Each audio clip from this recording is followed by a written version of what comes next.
हामी फेरि अर्थमन्त्री विष्णुप्रसाद पौडेलले बजेट सार्वजनिक गर्ने कार्यक्रमलाई प्रत्यक्ष रूपमा जोड्ने प्रयास गरिरहेका छौँ र जसरी आर्थिक वर्ष 2078-79 का लागि हिजो आर्थिक सर्वेक्षण पनि अर्थमन्त्रीले प्रस्तुत गर्नुभएको थियो र जसमा आर्थिक वृद्धि 4% को हाराहारीमा रहने अनुमान गरिएको छ। फेरि पनि हामी जोड्दैछौँ प्रधानमन्त्री कार्यालय सिंहदरबारतर्फ।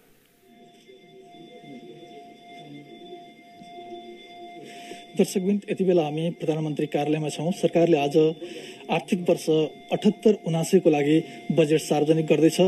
कोभिडको महामारीको विषम परिस्थितिका बीच आज अध्यादेश मार्फत सरकारले बजेट सार्वजनिक गर्न लागेको हो। अबको केही समयपछि आर्थिक वर्ष 78-79 को लागि बजेट सार्वजनिक अर्थमन्त्री विष्णु पौडेलबाट हुँदैछ। हामी तपाईलाई त्यसतर्फ जोड्दैछौँ।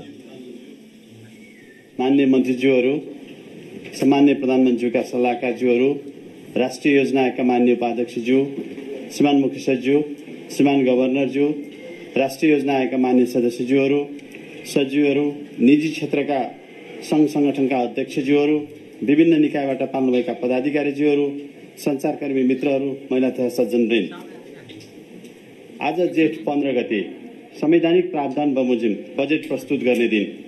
प्रतिनिधि सभा विघटन भएको कारण आर्थिक वर्ष 2078-79 को आय व्ययको विवरण संघीय संसदमा प्रस्तुत गर्न सम्भव नभएकोले आज हामी संविधानले निर्दिष्ट गरेको दिनमा उक्त विवरण प्रस्तुत गर्न गइरहेका छौँ। यस अवसरमा उपस्थित हुने सम्मान्य प्रधानमन्त्री, मान्य उपप्रधानमन्त्री एवं सम्पूर्ण मान्य मन्त्रीज्यू लगायत अन्य सबै महानुभावप्रति हार्दिक आभार प्रकट गर्दै अब म अर्थमन्त्री मान्य विष्णुप्रसाद पौडेलजीलाई आर्थिक वर्ष 2078-79 को आय व्ययको विवरण सार्वजनिक गरिदिनुमा सादर अनुरोध गर्दछु।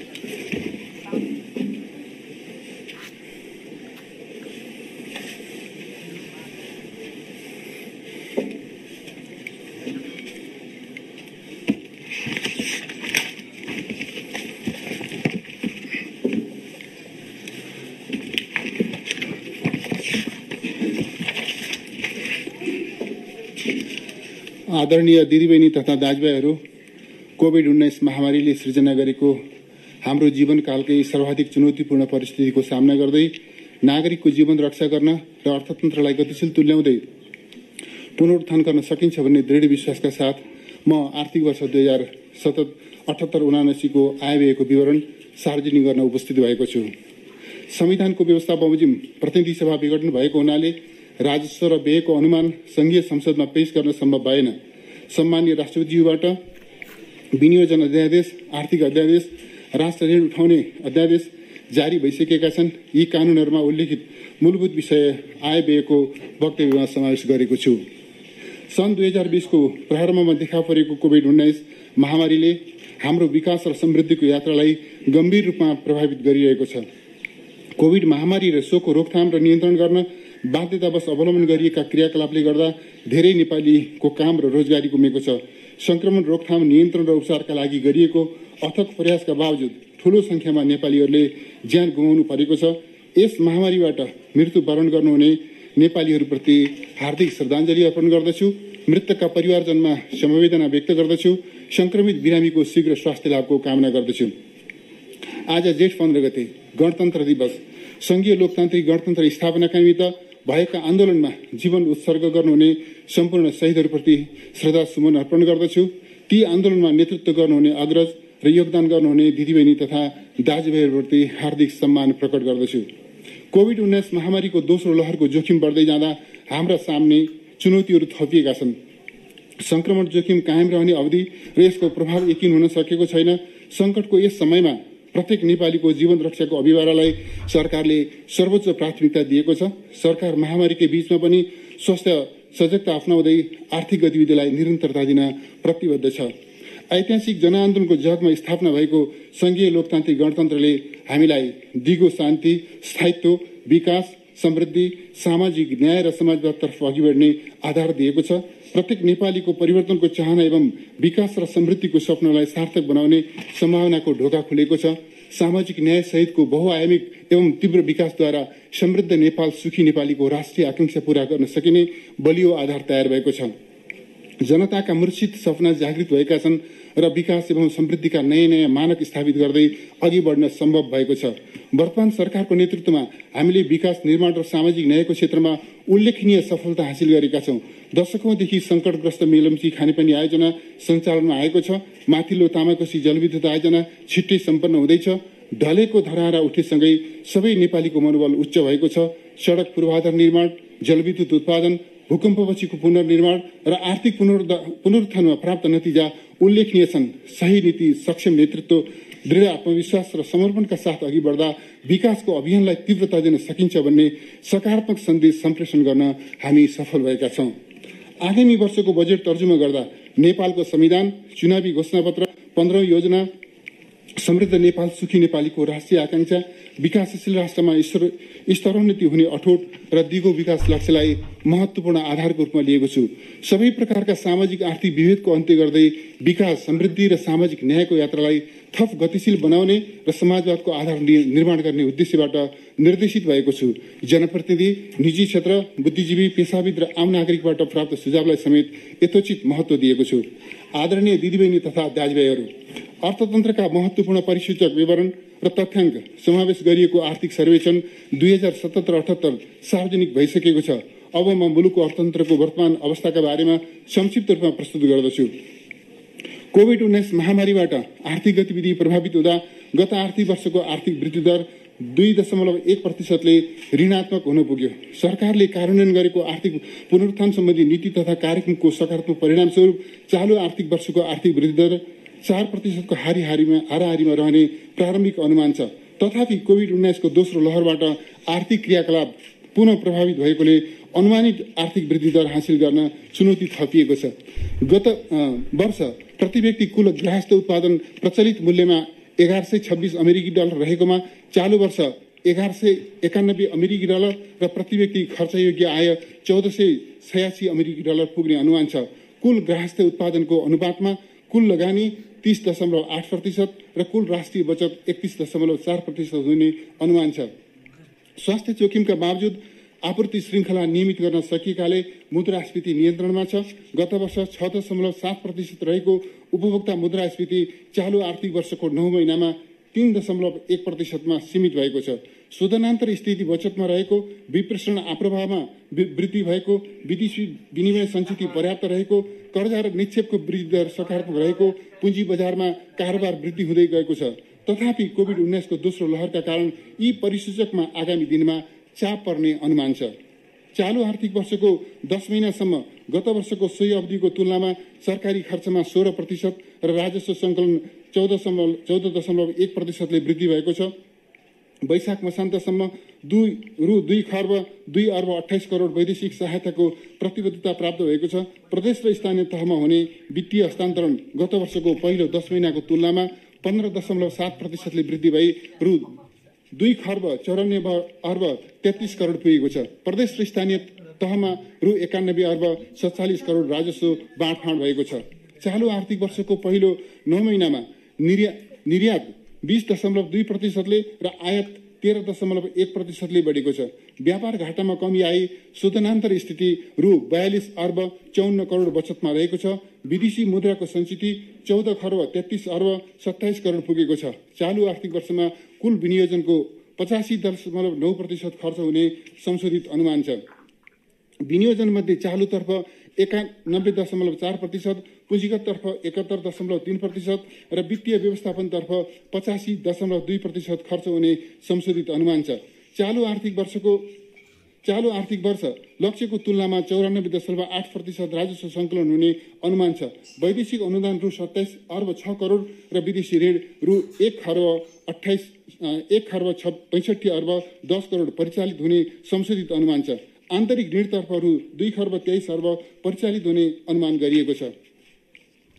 आदरणीय दिदीबहिनी तथा दाजुभाइहरू, अब म आगामी आर्थिक वर्ष 2078-79 को बजेटका उद्देश्य तथा प्राथमिकता प्रस्तुत गर्दछु।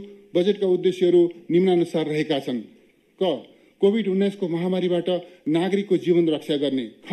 अर्थतन्त्रको शीघ्र पुनरुत्थान गर्न आर्थिक गतिविधि एवं विकास निर्माणका कार्यक्रमलाई तीव्रता दिने। ग. राज्यको लोक कल्याणकारी भूमिकालाई सुदृढ बनाउने, सामाजिक सुरक्षा एवं संरक्षण प्रदान गर्ने र सामाजिक न्याय सहितको समृद्धि हासिल गर्ने। घ. सार्वजनिक, निजी र सहकारी क्षेत्रमा उपलब्ध स्रोत र साधनलाई उत्पादनशील क्षेत्रमा परिचालन गर्दै उत्थानशील अर्थतन्त्र निर्माण गर्ने। बजेटका उद्देश्यहरू हासिल गर्न ब्याहे बमोजिम प्राथमिकता निर्धारण गरेको छु। क. कोभिड-19 को रोकथाम, नियन्त्रण तथा उपचारका लागि परीक्षणको दायरा विस्तार, उपचारको व्यवस्था, स्वास्थ्य उपकरण तथा सामग्रीको आपूर्ति, निःशुल्क खोपको सुनिश्चितता, स्वास्थ्य पूर्वाधार विकास र चिकित्सक एवं स्वास्थ्य कर्मीहरूको प्रभावकारी परिचालन। ख.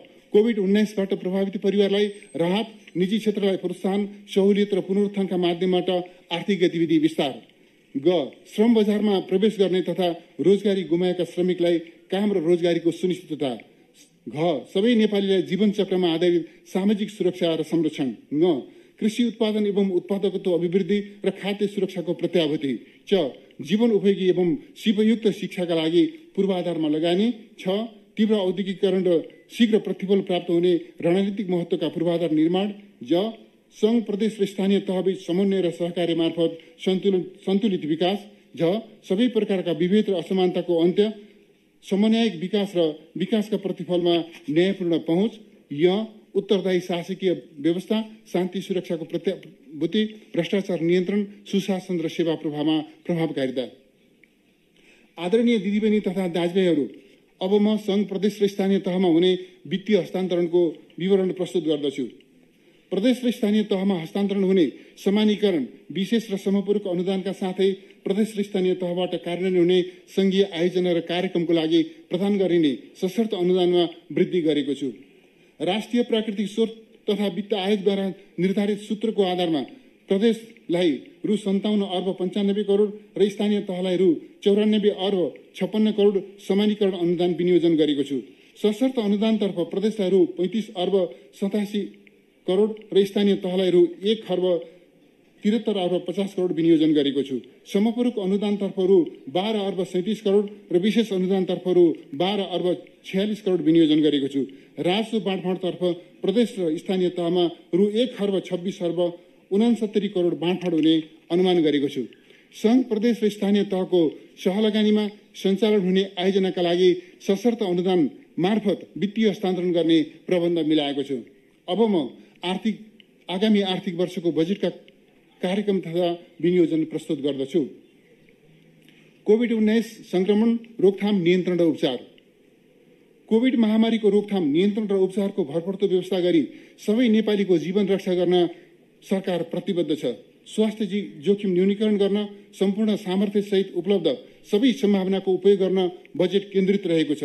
कोभिड-19 को रोकथाम, नियन्त्रण, उपचार र खोपको सुनिश्चितताका लागि बजेट अभाव हुन दिइने छैन। सबै सरकारी प्रयोगशाला तथा अस्पतालमा कोभिड-19 को निःशुल्क परीक्षण र उपचारको व्यवस्था मिलाएको छु। कोभिडबाट संक्रमित बिरामीको उपचारमा अक्सिजनको कमी हुन नदिन अक्सिजन प्लान्ट, सिलिन्डर, तरल अक्सिजन ढुवानी र भण्डारण गर्ने ट्याङ्क खरिद गर्न आवश्यक बजेट व्यवस्था गरेको छु।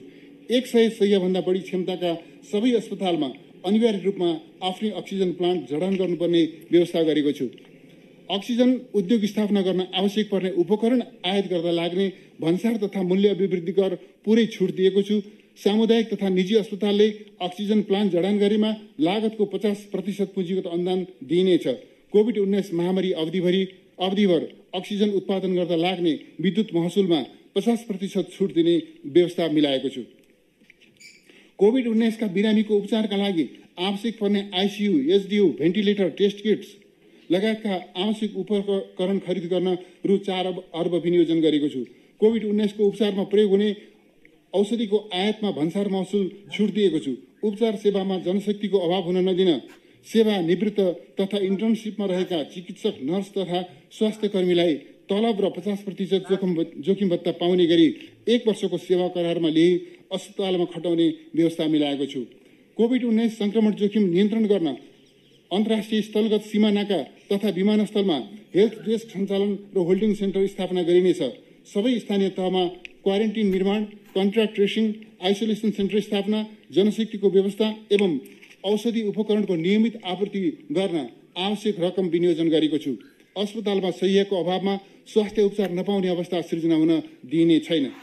कोभिड-19बाट संक्रमित भई घरमा रहेका बिरामीको स्वास्थ्य अवस्थाको निरन्तर निगरानी, परामर्श तथा उपचारको लागि घुम्ती सेवा, कल सेन्टर सञ्चालन, मनोसामाजिक परामर्श, आपतकालीन उपचार र अक्सिजन सपोर्ट लगायतका सेवा निःशुल्क उपलब्ध गराउने व्यवस्था मिलाएको छु। वर्तमान जनउत्तरदायी सरकार सबै नेपाली दिदीबहिनी तथा दाजुभाइहरूलाई कोभिड-19 विरुद्ध निःशुल्क खोप उपलब्ध गराउन प्रतिबद्ध छ। यस सन्दर्भमा विश्वका थोरै मुलुकहरूसँगै नेपालले पनि खोप अभियान सुरु गरेको र दक्षिण एसियामा खोपको दोस्रो प्रयोगकर्ता मुलुक भएको तथ्य स्मरण गर्न चाहन्छु। खोप लगाउन बाँकी सबै उमेर समूहका नेपालीलाई शीघ्रातिशीघ्र खोप सुनिश्चित गर्न सम्पूर्ण स्रोत र सामर्थ्यको उच्चतम प्रयोग गर्दै उत्पादक देश तथा कम्पनीबाट खोप प्राप्त गरी खोप अभियानलाई पूर्णता दिइनेछ। खोप व्यवस्थापनका लागि रु 26 अर्ब 75 करोड छुट्याएको छु। कोभिड-19बाट संक्रमित बिरामीको लागि सबै प्रकारका अस्पताल तथा स्वास्थ्य संस्थाबाट उपचार सेवा उपलब्ध गराउन सेन्ट्रल कमान्डको अवधारणा कार्यान्वयनमा ल्याइनेछ। विशेषज्ञ चिकित्सक, अक्सिजन तथा भेन्टिलेटर, आइसियु, एचडियु र शय्याको उपलब्धताको विवरण नियमित रूपमा सार्वजनिक जानकारी गर्ने व्यवस्था मिलाएको छु। कोभिड-19 को उपचारमा संलग्न हुने स्वास्थ्य कर्मी, प्रयोगशालामा काम गर्ने कर्मचारी, सफाई कर्मी र कोभिड रोकथाममा प्रत्यक्ष रूपमा खटिने सुरक्षाकर्मीलाई प्रोत्साहन स्वरूप प्रदान गरिने जोखिम भत्ता लगायतका अन्य सुविधा संक्रमण जोखिम कायम रहेको अवधिसम्मको लागि निरन्तरता दिएको छु। कोभिड-19 को रोकथाम, नियन्त्रण र उपचारका लागि रु 37 अर्ब 53 करोड विनियोजन गरेको छु। स्वास्थ्य प्रणालीमा सुधार, आधारभूत स्वास्थ्य सेवा निःशुल्क पाउने नागरिकको मौलिक हक सुनिश्चित गरिनेछ। सरकारद्वारा निःशुल्क वितरण हुँदै आएका 70 प्रकारका औषधि सबै स्वास्थ्य संस्थामा निरन्तर उपलब्ध हुने व्यवस्था मिलाइनेछ। औषधिको मूल्य र गुणस्तरको नियमित अनुगमन गरिनेछ। औषधि खरिदको लागि रु 5 अर्ब 60 करोड विनियोजन गरेको छु। विपन्न नागरिकलाई मुटु रोग, मृगुला रोग, cancer, Parkinson, Alzheimer's, spinal injury, head injury तथा सिकल सेल एनिमियाको उपचार गर्न हाल प्रदान गरेको अनुदान र 14 वर्ष मुनिका बालबालिका एवं 70 वर्षभन्दा माथिका ज्येष्ठ नागरिकको मुटु रोगको निःशुल्क उपचार सुविधालाई निरन्तरता दिएको छु। यसको लागि रु 2 अर्ब 50 करोड विनियोजन गरेको छु। आगामी आर्थिक वर्षभित्र काठमाडौँ उपत्यकामा 300 शय्याको सुविधा सम्पन्न सरुवा रोग अस्पताल र सबै प्रदेशमा 50 शय्याको सरुवा रोग अस्पताल निर्माण गर्न रु 1 अर्ब 30 करोड विनियोजन गरेको छु। सबै जिल्ला अस्पतालमा प्रसुति तथा नवजात शिशु स्याहार सेवा सञ्चालनमा ल्याइनेछ। मातृ स्वास्थ्यमा सुधार ल्याउन हुम्ला, डोल्पा, मुगु, बझाङ लगायतका दुर्गम क्षेत्रका 20 जिल्लामा प्रसुति समय अगाडिको स्वास्थ्य जाँच र औषधिको सुविधा सहितको मातृ प्रतीक्षा गृह सञ्चालन गरिनेछ। विराटनगर, वीरगञ्ज, बुटवल र धनगढीका सरकारी अस्पतालमा निसन्तान दम्पतिको लागि आइभीएफ सेवा विस्तार गरिनेछ। आम नागरिकलाई गुणस्तरीय स्वास्थ्य सेवा सुनिश्चित गर्न यसै वर्षदेखि निर्माण कार्य थालनी गरिएका 397 स्थानीय तहका 5, 10 र 15 शय्याका आधारभूत अस्पताल 2 वर्षभित्र सम्पन्न गरी सञ्चालनमा ल्याइनेछ। आवश्यक अस्पताल स्थापना गर्न बाँकी रहेका स्थानीय तहमा आगामी आर्थिक वर्षभित्र निर्माण कार्य प्रारम्भ गरिनेछ। यसका लागि रु 6 अर्ब 15 करोड विनियोजन गरेको छु। स्थानीय स्तरमा सञ्चालन हुने बाल स्वास्थ्य तथा पोषण कार्यक्रमका लागि बजेट व्यवस्था गरेको छु। बालबालिकालाई बीसीजी, पोलियो, डीपीटी, दादुरा, टाइफाइड लगायतका 13 प्रकारका खोप सेवा प्रदान गरी मुलुकलाई आगामी वर्ष पूर्ण खोपयुक्त बनाउन बजेट व्यवस्था गरेको छु। आगामी वर्ष 6,20,000 बालबालिकालाई खोप सेवा उपलब्ध गराइनेछ। अस्पताल तथा स्वास्थ्य चौकीको विस्तारका साथै टेलिमेडिसिन, घुम्ती स्वास्थ्य सेवा, निःशुल्क गर्भवती जाँच सेवा, प्रसुति सेवा, खोप सेवा, समुदायमा आधारित पुनर्स्थापना तथा प्रशामक सेवा मार्फत स्वास्थ्य सेवामा आम नागरिकको पहुँच स्थापित गरिनेछ। मुलुकभरका 52,000 महिला स्वास्थ्य सेविकालाई प्रदान गरिँदै आएको यातायात खर्चमा 7% वृद्धि गरी रु 12,000 पुर्याएको छु। आगामी 2 वर्षभित्र सबै स्थानीय तहलाई क्षयरोग मुक्त घोषणा गरिनेछ। मलेरिया, क्षयरोग, एड्स तथा यौन र कुष्ठरोग नियन्त्रणका कार्यक्रमका लागि रु 1 अर्ब 46 करोड बजेट व्यवस्था गरेको छु। परिवर्तित जीवनशैली, खानपान र वातावरणीय प्रदूषणको कारण बढ्दै गएको उच्च रक्तचाप, मधुमेह, मुटु तथा मृगौला रोग र क्यान्सर लगायतका नसर्ने रोगको निदान र उपचारका लागि दक्ष चिकित्सक र आधुनिक उपकरणसहित विशिष्टीकृत अस्पतालको स्थापना, स्तरोन्नति र विस्तार गर्ने व्यवस्था मिलाएको छु। 40 वर्षमाथिका नागरिकको रक्तचाप, पिसाब तथा रगतमा ग्लुकोज जाँच, स्तन क्यान्सर र पाठेघरको मुखको क्यान्सरको वर्षमा एक पटक निशुल्क परीक्षण गर्ने व्यवस्था मिलाएको छु। आगामी वर्ष 3 प्रदेशका 9 जिल्लामा पाठेघरको मुखको क्यान्सर विरुद्ध खोप कार्यक्रम सञ्चालन गरिनेछ। सबै मेडिकल कलेज, स्वास्थ्य विज्ञान प्रतिष्ठान र केन्द्रीय अस्पतालले कम्तीमा एउटा सरकारी अस्पतालमा नियमित रूपमा विशेषज्ञ सेवा सहितको स्याटेलाइट क्लिनिक सञ्चालन गर्नुपर्ने व्यवस्था मिलाइनेछ। 50 सयभन्दा बढी क्षमताका स्वास्थ्य संस्थाले महिनाको एक पटक आफ्नो सेवा क्षेत्रभित्र अनिवार्य रूपमा घुम्ती क्लिनिक सञ्चालन गर्नुपर्ने व्यवस्था मिलाइनेछ। 200 सयभन्दा बढी क्षमताका सामुदायिक एवं निजी अस्पतालमा मानसिक रोग उपचारको लागि न्यूनतम 10 सय छुट्याउनु पर्ने व्यवस्था गरिनेछ। 50 सयभन्दा बढी क्षमता भएका अस्पतालमा ज्येष्ठ नागरिक उपचार कक्ष निर्माण गरिनेछ। जटिल तथा घातक प्राकृतिक रोगको उपचारका लागि विदेश जानुपर्ने बाध्यताको अन्त्य गरी स्वदेशमा नै अन्तर्राष्ट्रिय स्तरको सेवा सुनिश्चित गर्न त्रिभुवन विश्वविद्यालय चिकित्सा शास्त्र अध्ययन संस्थान अन्तर्गत काठमाडौँको कीर्तिपुरमा nephrology, urology, neurology, neurosurgery, spinal surgery, cardiology, cardio surgery, pulmonology, gastroenterology र ग्यास्ट्रो सर्जरी लगायत रोगको विशिष्टीकृत उपचार सेवा, डायग्नोस्टिक सेन्टर र अध्ययन तथा अनुसन्धानका लागि 1500 शय्याको अत्याधुनिक सुपर स्पेसिलिटी केन्द्रको निर्माण कार्य सुरु गरी आगामी 3 वर्षभित्र सञ्चालनमा ल्याउन बजेटको व्यवस्था गरेको छु। क्यान्सर रोगको अध्ययन अनुसन्धान र उपचार गर्न राष्ट्रिय क्यान्सर रोग अध्ययन संस्थान स्थापना गरी भक्तपुर क्यान्सर अस्पताल, बीपी कोइराला मेमोरियल क्यान्सर अस्पताल र सुशील कोइराला प्रखर क्यान्सर अस्पताललाई यस अध्ययन संस्थान मार्फत सञ्चालन गरिनेछ।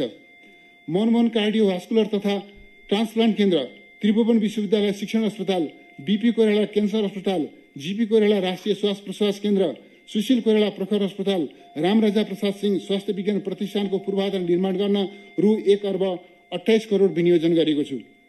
कान्ति बाल अस्पतालको आइसियु वार्ड लगायत पूर्वाधार निर्माण गर्न रु 34 करोड छुट्याएको छु।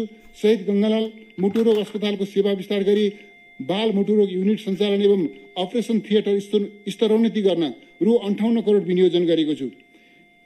वीर अस्पतालको विस्तारित सेवा सञ्चालन गर्न भक्तपुरको दुवाकोटमा अन्तर्राष्ट्रिय स्तरको अत्याधुनिक सुविधा सम्पन्न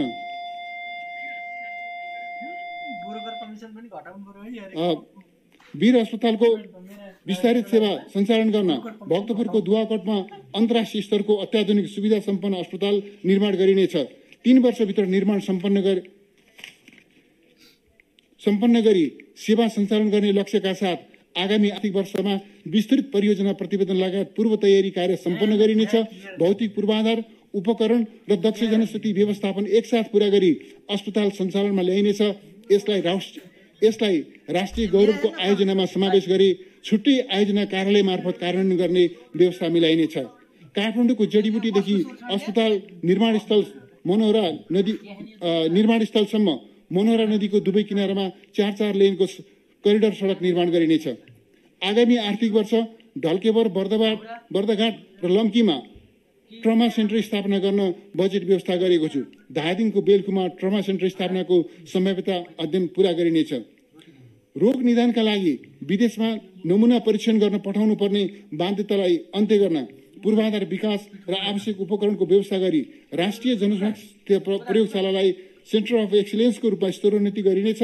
प्रादेशिक प्रयोगशालालाई रिफरल प्रयोगशालामा स्तरोन्नति गर्न बजेट व्यवस्था गरेको छु। सामुदायिक तथा निजी स्वास्थ्य संस्थाबाट प्रदान गरिने रेडियोलोजी तथा इमेजिङ सेवाको मापदण्ड निर्धारण र नियमन गर्न छुट्टै संयन्त्र स्थापना गरिनेछ। निरोगी नेपाल अभियानलाई प्रभावकारी बनाउन स्वच्छ विचार, स्वस्थ खाना र नियमित व्यायाम गर्न नागरिक जागरण कार्यक्रम सञ्चालन गरिनेछ। आयुर्वेद, प्राकृतिक चिकित्सा तथा अन्य वैकल्पिक चिकित्सा पद्धतिलाई प्रवर्धन गरिनेछ।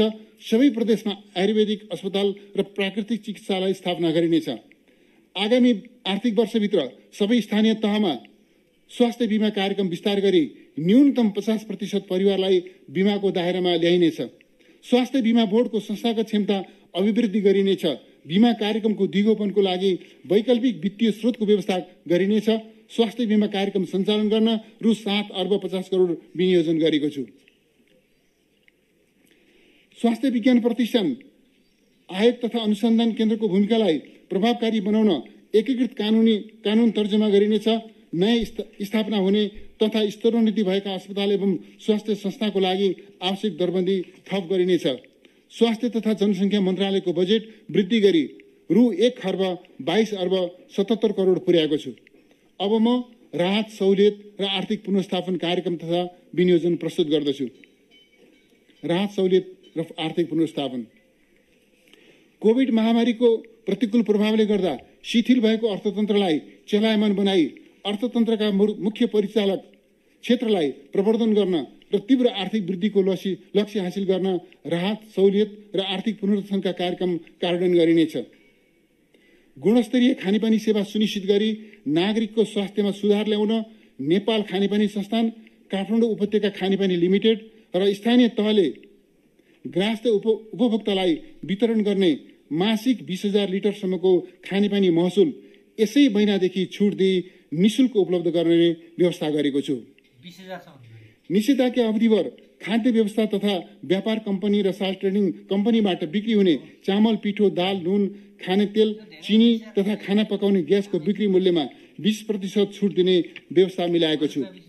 साझेदारी, सहलगानी तथा सबै प्रकारका खानेपानी तथा सिंचाई उपभोक्ता समितिले तिर्नुपर्ने विद्युतको डिमान्ड शुल्क र महसुल पुरै छुट दिने व्यवस्था गरेको छु।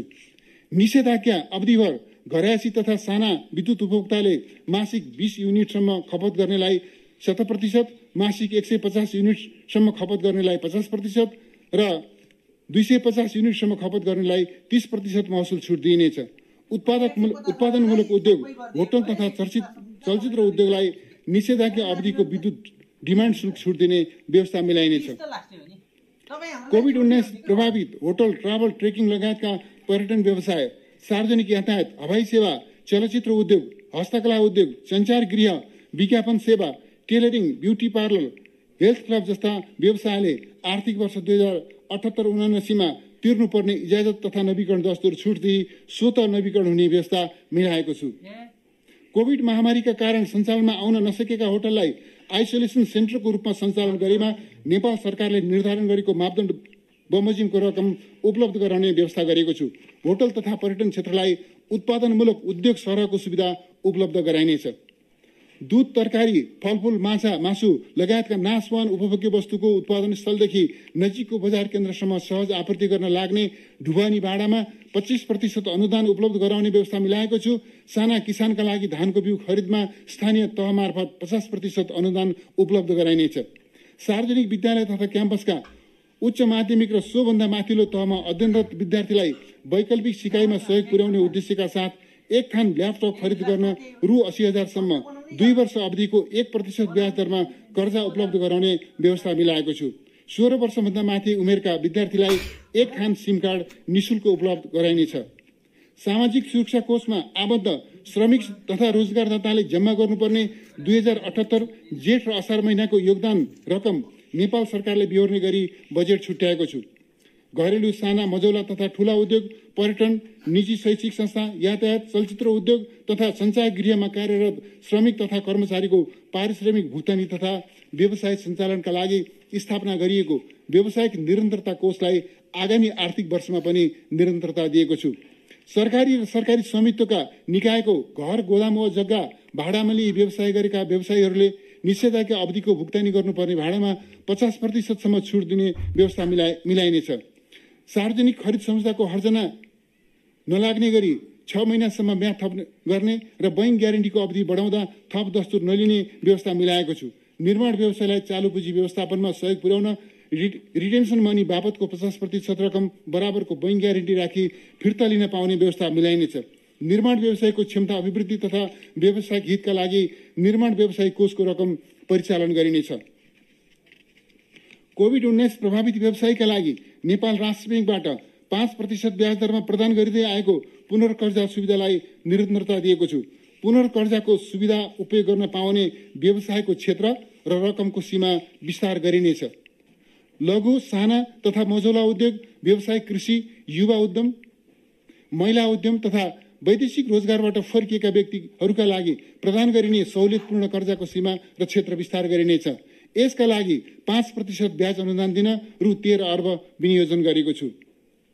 आन्तरिक पर्यटनलाई प्रवर्धन गर्न निजामती सार्वजनिक संस्थान र प्रतिष्ठानका कर्मचारीलाई 10 दिनको पारिश्रमिक बराबरको रकम सहित पर्यटन कार्ड उपलब्ध गराइनेछ। निजी क्षेत्रमा कार्यरत कर्मचारीलाई समेत सोही अनुसारको सुविधा प्रदान गर्न प्रेरित गरिनेछ। सडक, ऊर्जा, रेलमार्ग र विमानस्थल आयोजना, निर्माण, सञ्चालन र मर्मत समारोहमा सार्वजनिक निजी साझेदारी अवधारणा कार्यान्वयनमा ल्याइनेछ। भायबिलिटी ग्याप फन्डिङका लागि परियोजना लागतको 30% सम्म पुँजीगत अनुदान उपलब्ध गराउन कानुनी व्यवस्था गरिनेछ। यसबाट निजी लगानी प्रवर्धन हुनुका साथै रोजगारी सृजनामा योगदान पुग्ने विश्वास लिएको छु। भायबिलिटी ग्याप फन्डिङका लागि बजेट व्यवस्था गरेको छु।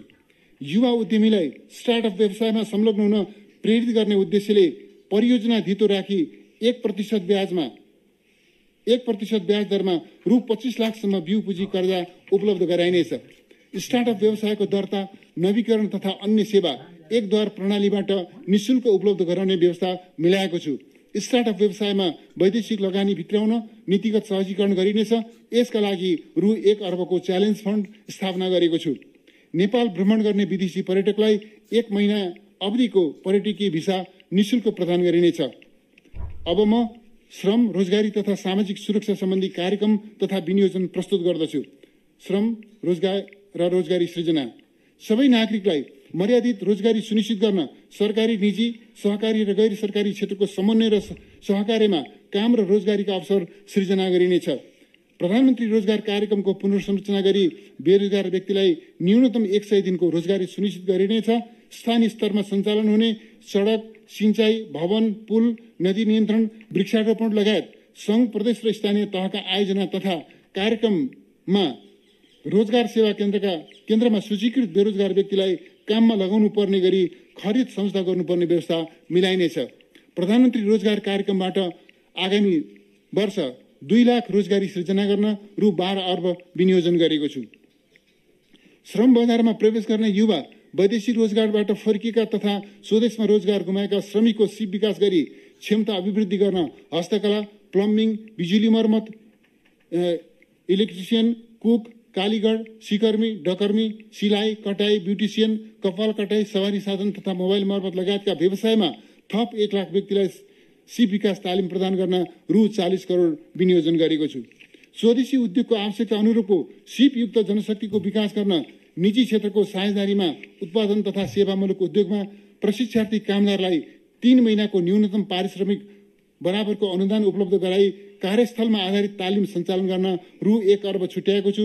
यस अन्तर्गत तालिम प्राप्त गर्ने प्रशिक्षार्थी कामदारलाई आधारभूत तालिम दिई सोही उद्योगमा न्यूनतम 2 वर्षको रोजगारी सुनिश्चित गर्ने व्यवस्था मिलाइनेछ। यस कार्यक्रमबाट आगामी वर्ष थप 25,000 रोजगारी सृजना हुनेछ। स्नातक वा सोभन्दा माथि शैक्षिक योग्यता हासिल गरेका युवालाई आफूले प्राप्त गरेको शैक्षिक प्रमाणपत्र धितो राखी अधिकतम 5% ब्याज दरमा रु 25 लाखसम्म सहुलियतपूर्ण कर्जा उपलब्ध गराइनेछ। कार्यस्थलमा हुने सबै प्रकारको भेदभाव तथा हिंसाको अन्त्य गरिनेछ। समान कामका लागि समान पारिश्रमिकको सिद्धान्त लागू गरिनेछ। श्रम अडिटको व्यवस्थालाई प्रभावकारी रूपमा कार्यान्वयन गरिनेछ। श्रमिकको हक हित, व्यवसाय जन स्वास्थ्य तथा सुरक्षा, न्यूनतम पारिश्रमिक र श्रम कानुनको परिपालना सुनिश्चित गरिनेछ। औद्योगिक प्रतिष्ठान तथा सङ्गठित क्षेत्रमा कार्यरत श्रमिक एवं कामदारको निःशुल्क सामूहिक दुर्घटना बिमा गर्ने व्यवस्था मिलाइनेछ। सार्वजनिक निकायबाट हुने निर्माण कार्यमा संलग्न श्रमिकको सामूहिक दुर्घटना बिमा अनिवार्य गरिनेछ। सामाजिक सुरक्षा र संरक्षण। जीवनचक्रमा आधारित सामाजिक सुरक्षा र संरक्षणको अवधारणा अनुरूप गर्भावस्थामा स्वास्थ्य जाँच र पोषण, बाल्यावस्थामा निःशुल्क खोप, पोषण र आधारभूत शिक्षा र छात्रवृत्तिको व्यवस्था, युवा अवस्थामा शिक्षा, स्वास्थ्य र रोजगारीको प्रत्याभूति, वृद्धावस्थामा निःशुल्क उपचार र मर्यादित जीवन सुनिश्चित गर्न सरकार प्रतिबद्ध छ। तदनुरूप सबै प्रकारका सामाजिक सुरक्षा भत्तामा 33% वृद्धि गरी ज्येष्ठ नागरिकको मासिक भत्ता रु 4,000 पुर्याएको छु। सामाजिक सुरक्षा भत्ताको लागि रु 1 खर्ब विनियोजन गरेको छु। अनाथ, दलित, अपाङ्गता भएका र विपन्न परिवारका बालबालिकालाई प्रदान गरिने बाल संरक्षण अनुदानको रकममा 1/3 वृद्धि गरेको छु। अशक्त, असहाय एवं परित्यक्त व्यक्तिको संरक्षणको दायित्व नेपाल सरकारले वहन गर्नेछ। सबै प्रकारका बालश्रमको अन्त्य गरिनेछ। आवश्यक सेवा सुविधा, उपचार र बासको प्रबन्ध गरी सडक मानवमुक्त नेपाल निर्माण गरिनेछ। बालबालिकाको खोज तलास, संरक्षण र पुनर्स्थापना गरी सडक बालबालिका मुक्त नेपालको अवधारणा कार्यान्वयन गरिनेछ। यस कार्यमा क्रियाशील सङ्घ संस्थाहरूलाई प्रोत्साहन गर्न अनुदान उपलब्ध गराइनेछ। सबै प्रदेशमा अपङ्गता पुनर्स्थापना केन्द्र स्थापनाको लागि सम्भाव्यता अध्ययन गरिनेछ। बौद्धिक अपाङ्गता भएका बालबालिकाको उपचार सेवालाई सहज र प्रभावकारी बनाइनेछ। अपङ्गता भएका व्यक्तिले प्रयोग गर्ने सहायक सामग्रीको उत्पादन गर्ने संस्थालाई अनुदान उपलब्ध गराउने व्यवस्थालाई निरन्तरता दिएको छु। सार्वजनिक भौतिक संरचना पूर्वाधार तथा यातायातका साधनहरू अपाङ्ग मैत्री बनाइनेछ। योगदानमा आधारित निवृत्ति भरण कोष ऐनमा संशोधन गरी प्राध्यापक, शिक्षक लगायत अन्य राष्ट्र सेवकलाई समेत यस प्रणालीमा आबद्ध गरिनेछ। योगदानमा आधारित सामाजिक सुरक्षा कोषको दायरालाई फराकिलो बनाई स्वरोजगार व्यक्ति, असङ्गठित क्षेत्रका श्रमिक एवं करार र ज्यालादारीमा कार्यरत श्रमिकलाई समेत आबद्ध गरिनेछ। श्रम, रोजगार तथा सामाजिक सुरक्षा मन्त्रालयको लागि रु 14 अर्ब विनियोजन गरेको छु। महिला, बालबालिका र ज्येष्ठ नागरिक। राज्यका सबै अङ्गमा लैङ्गिक समानताको नीति अवलम्बन गरिनेछ। नेपाल सरकारबाट अनुदान प्राप्त गरी सञ्चालन हुने निकायको कार्यकारी तहमा न्यूनतम 33% महिला सहभागिता सुनिश्चित गरिनेछ। राष्ट्रपति महिला उत्थान कार्यक्रमको माध्यमबाट महिला उद्यमशीलता विकास गरिनेछ। विपन्न महिलालाई सिपमूलक तालिम दिई आय आर्जनका क्रियाकलापमा संलग्न गराइनेछ। सबै स्थानीय तहमा महिला उद्यमशीलता सहजीकरण केन्द्र स्थापना गरिनेछ। दुर्गम क्षेत्रका गर्भवती तथा सुत्केरी महिलाको हवाई उद्धार गर्ने कार्यलाई थप प्रभावकारी बनाइनेछ। सामाजिक कलङ्कको रूपमा रहेको दाइजो प्रथाको अन्त्य गरिनेछ। महिला विरुद्धका कुरीति, भेदभाव र हिंसा अन्त्य गर्न सामाजिक जागरण, सशक्तिकरण, महिला शिक्षाका कार्यक्रम सञ्चालन गरिनेछ। महिला हिंसा विरुद्ध कडा कानुनी प्रबन्ध गरिनेछ। घरेलु हिंसामा परेका बेवारिसी महिलालाई संरक्षण गर्न भक्तपुरको सूर्य विनाकमा मङ्गला साना पुनर्स्थापना केन्द्र निर्माण गरिनेछ। विपन्न, दलित, आदिवासी, जनजाति, एकल महिला, अपाङ्गता भएका महिला, बादी, कमलरी, कमैया, चेपाङ, राउटे, लोपोन्मुख, सीमान्तकृत लगायत वञ्चितीकरणमा परेका सबै समुदायका महिला तथा किशोरीको आय आर्जन क्षमता विकास र सशक्तिकरणका कार्यक्रम सञ्चालन गरिनेछ। बालबालिकाको मानसिक र शारीरिक विकासका लागि पोषणयुक्त खाना, गुणस्तरीय स्वास्थ्य सेवामा पहुँच, खेलकुद तथा मनोरञ्जनका अवसर प्रदान गरिनेछ। स्थानीय तहसँगको साझेदारीमा 15 स्थानमा बाल उद्यान तथा बाल मनोरञ्जन स्थल निर्माण गरिनेछ। बाल बालिकाको सर्वाङ्गीण विकास र बाल साहित्यको प्रवर्धन गर्न बाल प्रज्ञा प्रतिष्ठान स्थापना गरिनेछ। बाल बालिकाको अन्तर्निहित प्रतिभा प्रस्फुटन गराई बहुआयामिक विकास गर्न झापाको दमकमा गुणस्तरीय शिक्षा सहितको चिल्ड्रेन प्याराडाइज स्थापना गरिनेछ। मोरङ, भक्तपुर, कास्की र बाँकी जिल्लामा सरकारी स्तरबाट बाल सुधार गृह सञ्चालन गरिनेछ। तनहुको ढकालटारमा व्यवस्थित बाल सुधार गृह निर्माण गर्न बजेट व्यवस्था गरेको छु। बाल अधिकारको संरक्षण, प्रवर्धन र नियमन गर्न देशभरका सबै स्थानीय तहमा बाल कल्याण अधिकारी तोकिनेछ। 100 सयभन्दा ठूला स्वास्थ्य संस्थामा ज्येष्ठ नागरिकका लागि अलग वार्ड स्थापना गरी उपचार गर्ने व्यवस्था मिलाइनेछ। ज्येष्ठ नागरिकका लागि मिलन केन्द्र, दिवा सेवा केन्द्र र आरोग्य आश्रम सञ्चालन गरिनेछ।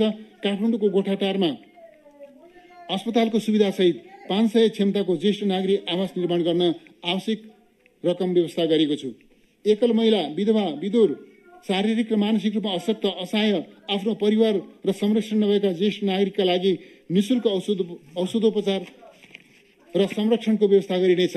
अल्जाइमस लगायतका बुढौलीका रोगबाट प्रभावित ज्येष्ठ नागरिकको निःशुल्क औषधोपचारको व्यवस्था गरिनेछ। महिला, बालबालिका तथा ज्येष्ठ नागरिकको क्षेत्रमा रु 1 अर्ब 20 करोड विनियोजन गरेको छु।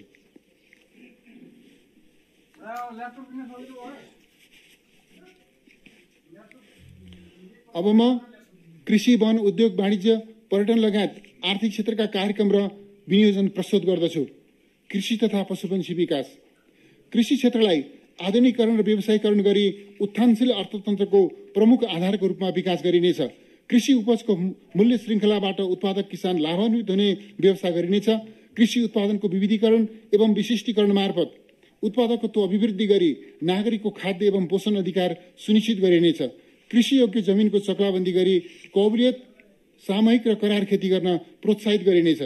प्रधानमन्त्री कृषि आधुनिकीकरण परियोजनाको प्रभावकारिता वृद्धि गरिनेछ। कृषि बाली, मत्स्य र पशुपन्छी उत्पादन लगायतका 71 जोन सञ्चालनमा ल्याइनेछ। रबर खेतीको प्रवर्धन गर्न रबर जोन सञ्चालनमा ल्याइनेछ। पकेट क्षेत्रमा कम्बाइन्ड हार्भेस्टर, पावर टिलर, कल्टिभेटर, रोटाभेटर, हारो लगायतका उपकरण खरिद गरी स्थानीय तहलाई सशर्त अनुदान उपलब्ध गराइनेछ। आयोजना क्षेत्रका कृषकलाई प्राविधिक सहयोग उपलब्ध गराउन कृषि विषयका स्थानीय तहमा अध्ययनरत 300 विद्यार्थीलाई इन्टर्नको रूपमा खटाइनेछ। सबै जिल्लाका कृषि ज्ञान केन्द्रमा कृषि स्नातक उत्तीर्ण गरेका एक जना प्राविधिकलाई 1 वर्षको लागि करारमा लिई खटाइनेछ। यस परियोजना कार्यान्वयनका लागि रु 7 अर्ब 98 करोड विनियोजन गरेको छु। उपयोगमा नआएका सरकारी कृषि र कृषि फर्म र बाँझो जमिनमा व्यवसायिक खेती गर्न निजी क्षेत्रलाई लिजमा दिने नीति अवलम्बन गरिनेछ। पहाडी क्षेत्रका भोजपुर, नुवाकोट, बैतडी लगायतका जिल्लामा फलफूल र हिमाली क्षेत्रका मनाङ, मुस्ताङ, म्याग्दी, डोल्पा लगायतका जिल्लामा व्यावसायिक पशुपालनका लागि निजी क्षेत्रलाई प्रोत्साहन गर्न बजेट व्यवस्था गरेको छु। कृषि योग्य भूमिको वर्गीकरण एवं माटो परीक्षण गरी भौगोलिक एवं मौसमी अनुकूलताको आधारमा बाली लगाउन प्रोत्साहन गरिनेछ। माटो जाँच प्रयोगशालाको क्षमता अभिवृद्धि गरी डिजिटल सोइल म्यापिङ प्रणाली कार्यान्वयनमा ल्याइनेछ। विद्यमान कृषि अनुदान प्रणालीलाई पुनरावलोकन गरी कृषक, कृषि उद्यमी, कृषक समूह र सहकारी सङ्घ संस्थालाई उत्पादनमा आधारित प्रोत्साहन अनुदान प्रदान गरिनेछ। इजाजत प्राप्त विक्रेताबाट उन्नत बिउ खरिद गरी रोपण गर्ने कृषकलाई मूल्यको 50% अनुदान दिने व्यवस्था मिलाएको छु। कृषिको यन्त्रीकरणका लागि कृषि औजार तथा कृषि उपकरण र सोको पाठ पूर्जाको आयातमा दिइएको कर तथा महसुल छुटको दायरा तथा प्रतिशत वृद्धि गरेको छु। मध्यम तथा उच्च प्रविधियुक्त बहुउद्देश्यीय नर्सरी स्थापना गरी फलफूलका 50 लाख बिरुवा उत्पादन गरिनेछ। राष्ट्रिय राजमार्गको किनारामा रहेका बाँझो र सार्वजनिक एवं नदी उकासबाट प्राप्त जग्गामा फलफूल, तरकारी र नगदेबाली लगाउन स्थानीय तह र कृषक समूहलाई प्रोत्साहित गरिनेछ। खेतीबाली लगाउने समय अगावै रासायनिक मलको पर्याप्त आपूर्ति सुनिश्चित गरिनेछ। 3 वर्षभित्र रासायनिक मल कारखाना स्थापना गर्ने गरी प्रारम्भिक कार्य अघि बढाउन बजेट छुट्याएको छु। रासायनिक मलमा प्रदान गरिने अनुदानलाई वृद्धि गरी रु 12 अर्ब पुर्याएको छु। अर्ग्यानिक खेतीलाई प्रवर्धन गर्न प्राङ्गारिक मल तथा जैविक विषादीको प्रयोगलाई प्रोत्साहित गरिनेछ।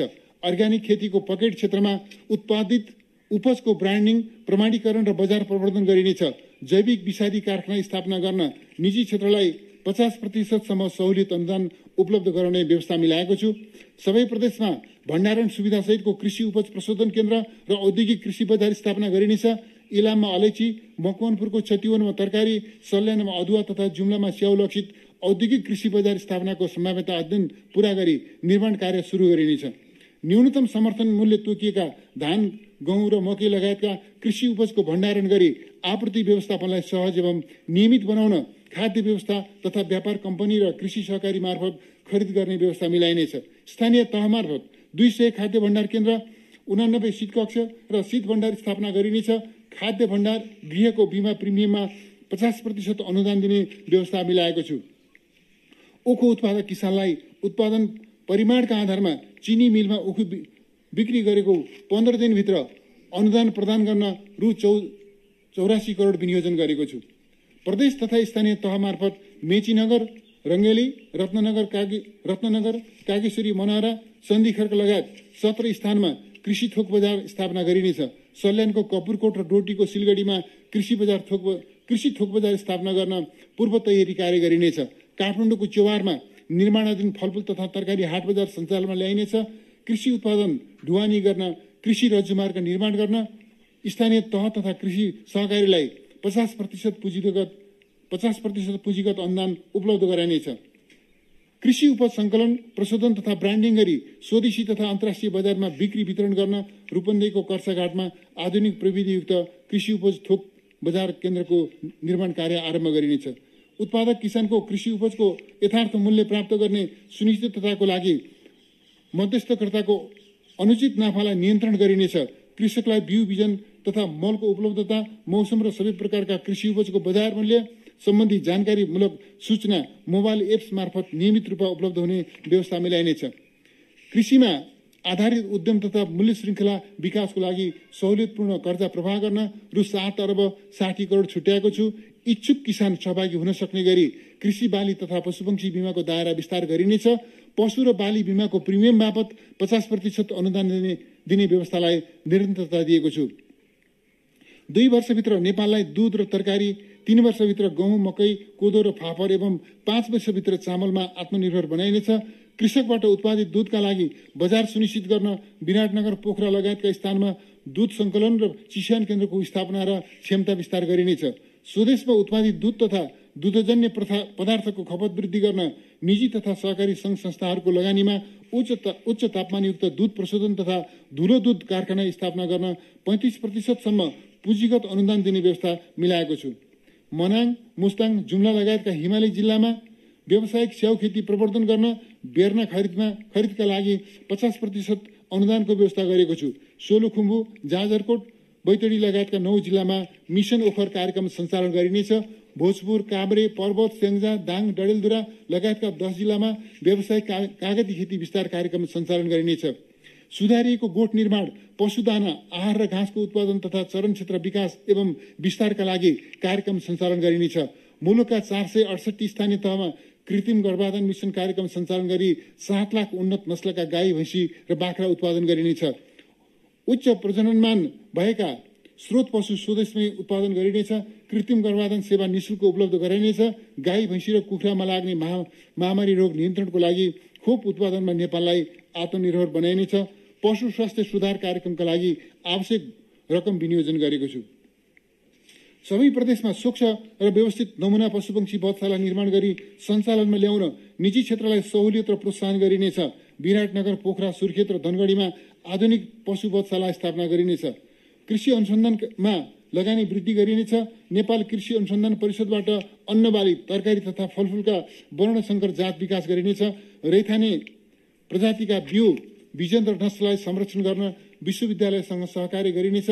कृषि उत्पादन वृद्धिका लागि प्रत्येक 2 वर्षमा बिउ फेर्न किसानलाई प्रोत्साहित गरिनेछ। नेपाल कृषि अनुसन्धान परिषदको लागि रु 3 अर्ब विनियोजन गरेको छु। कृषि अनुसन्धानमा आधुनिक प्रविधिको सैद्धान्तिक एवं व्यावहारिक ज्ञान प्रदान गर्न 2 वर्षभित्र झापाको चन्द्रडाँगी, सर्लाहीको नवलपुर लगायत सबै प्रदेशका एक कृषि फर्मलाई सेन्टर अफ एक्सिलेन्सको रूपमा विकास गरी सञ्चालनमा ल्याइनेछ।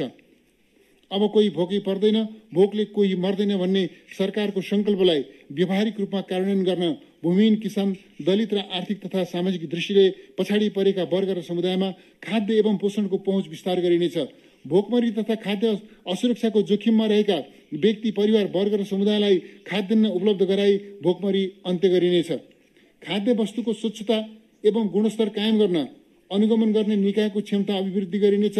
राष्ट्रिय खाद्य तथा दाना रिफरेन्स प्रयोगशालालाई अन्तर्राष्ट्रिय मापदण्ड अनुरूप विकास गरी खाद्य स्वच्छता परीक्षणको क्षेत्र र दायरा विस्तार गरिनेछ। प्रमुख कृषि थोक तथा हाट बजारमा विषादी अवशेष परीक्षणका लागि घुम्ती सेवा सुरु गरिनेछ। कृषि तथा पशुपक्षी विकासतर्फ रु 45 अर्ब 9 करोड विनियोजन गरेको छु। सिंचाई, कृषि योग्य जमिनमा नदी पथान्तरण, नहर, लिफ्ट, कुलो तथा भूमिगत सिंचाई प्रणालीको माध्यमबाट सिंचाई सुविधा पुर्याई कृषि उत्पादन र उत्पादकत्व वृद्धि गरिनेछ।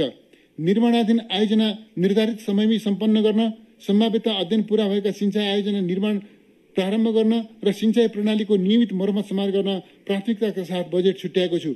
आगामी वर्ष थप 29,400 हेक्टर कृषि योग्य जमिनमा सिंचाई सुविधा विस्तार गरिनेछ। सिक्टा सिंचाई आयोजनाको पश्चिम मूल नहरबाट थप 2000 हेक्टर भूमिमा सिंचाई सुविधा पुर्याइनेछ। आयोजनाको पूर्वी खण्डमध्ये आगामी वर्ष थप 20 किलोमिटरको मूल नहर र 12 किलोमिटर शाखा नहर निर्माण सम्पन्न गरी थप 5000 हेक्टर जमिनमा सिंचाई सुविधा विस्तार गरिनेछ। सिक्टा सिंचाई आयोजनाको सम्पूर्ण निर्माण कार्य आगामी 2 वर्षभित्र सम्पन्न गरिनेछ। यसका लागि रु 1 अर्ब 56 करोड छुट्याएको छु। रानी जमरा कोलरिया सिंचाई आयोजनाको पहिलो चरण अन्तर्गतको 9 किलोमिटर मूल नहर निर्माण कार्य आगामी वर्ष सम्पन्न गरी थप 3000 हेक्टर भूमिमा सिंचाई सुविधा पुर्याइनेछ। दोस्रो चरण अन्तर्गत लम्की एक्सटेन्सनको कान्द्रा खोलासम्मको 15 किलोमिटर मूल र 5 किलोमिटर शाखा नहर निर्माण सम्पन्न गरिनेछ। आगामी 3 वर्षभित्र यस आयोजनाको सम्पूर्ण कार्य सम्पन्न गरी 20,300 हेक्टर भूमिमा सिंचाई सुविधा पुर्याइनेछ।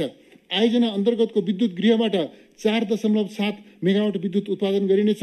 यस आयोजनाको लागि रु 2 अर्ब 35 करोड विनियोजन गरेको छु। महाकाली सिंचाई आयोजनाको तेस्रो चरण अन्तर्गत 10 किलोमिटर मूल नहर निर्माण र ब्रह्मदेव मण्डी क्षेत्रमा शाखा नहर निर्माण गरी 2900 हेक्टर जमिनमा सिंचाई सुविधा उपलब्ध गराउन रु 1 अर्ब 25 करोड विनियोजन गरेको छु।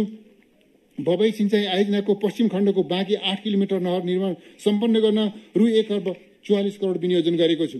प्रगण्डा, बडकापत, बागमती, पालुङटार, बृहदाङ उपत्यका लगायत साना मझौला र ठूला सतह सिंचाई आयोजना निर्माण गर्न रु 1 अर्ब 61 करोड विनियोजन गरेको छु। यी आयोजनाहरूबाट आगामी वर्ष थप 400 हेक्टर कृषियोग्य जमिनमा सिंचाई सुविधा उपलब्ध हुनेछ।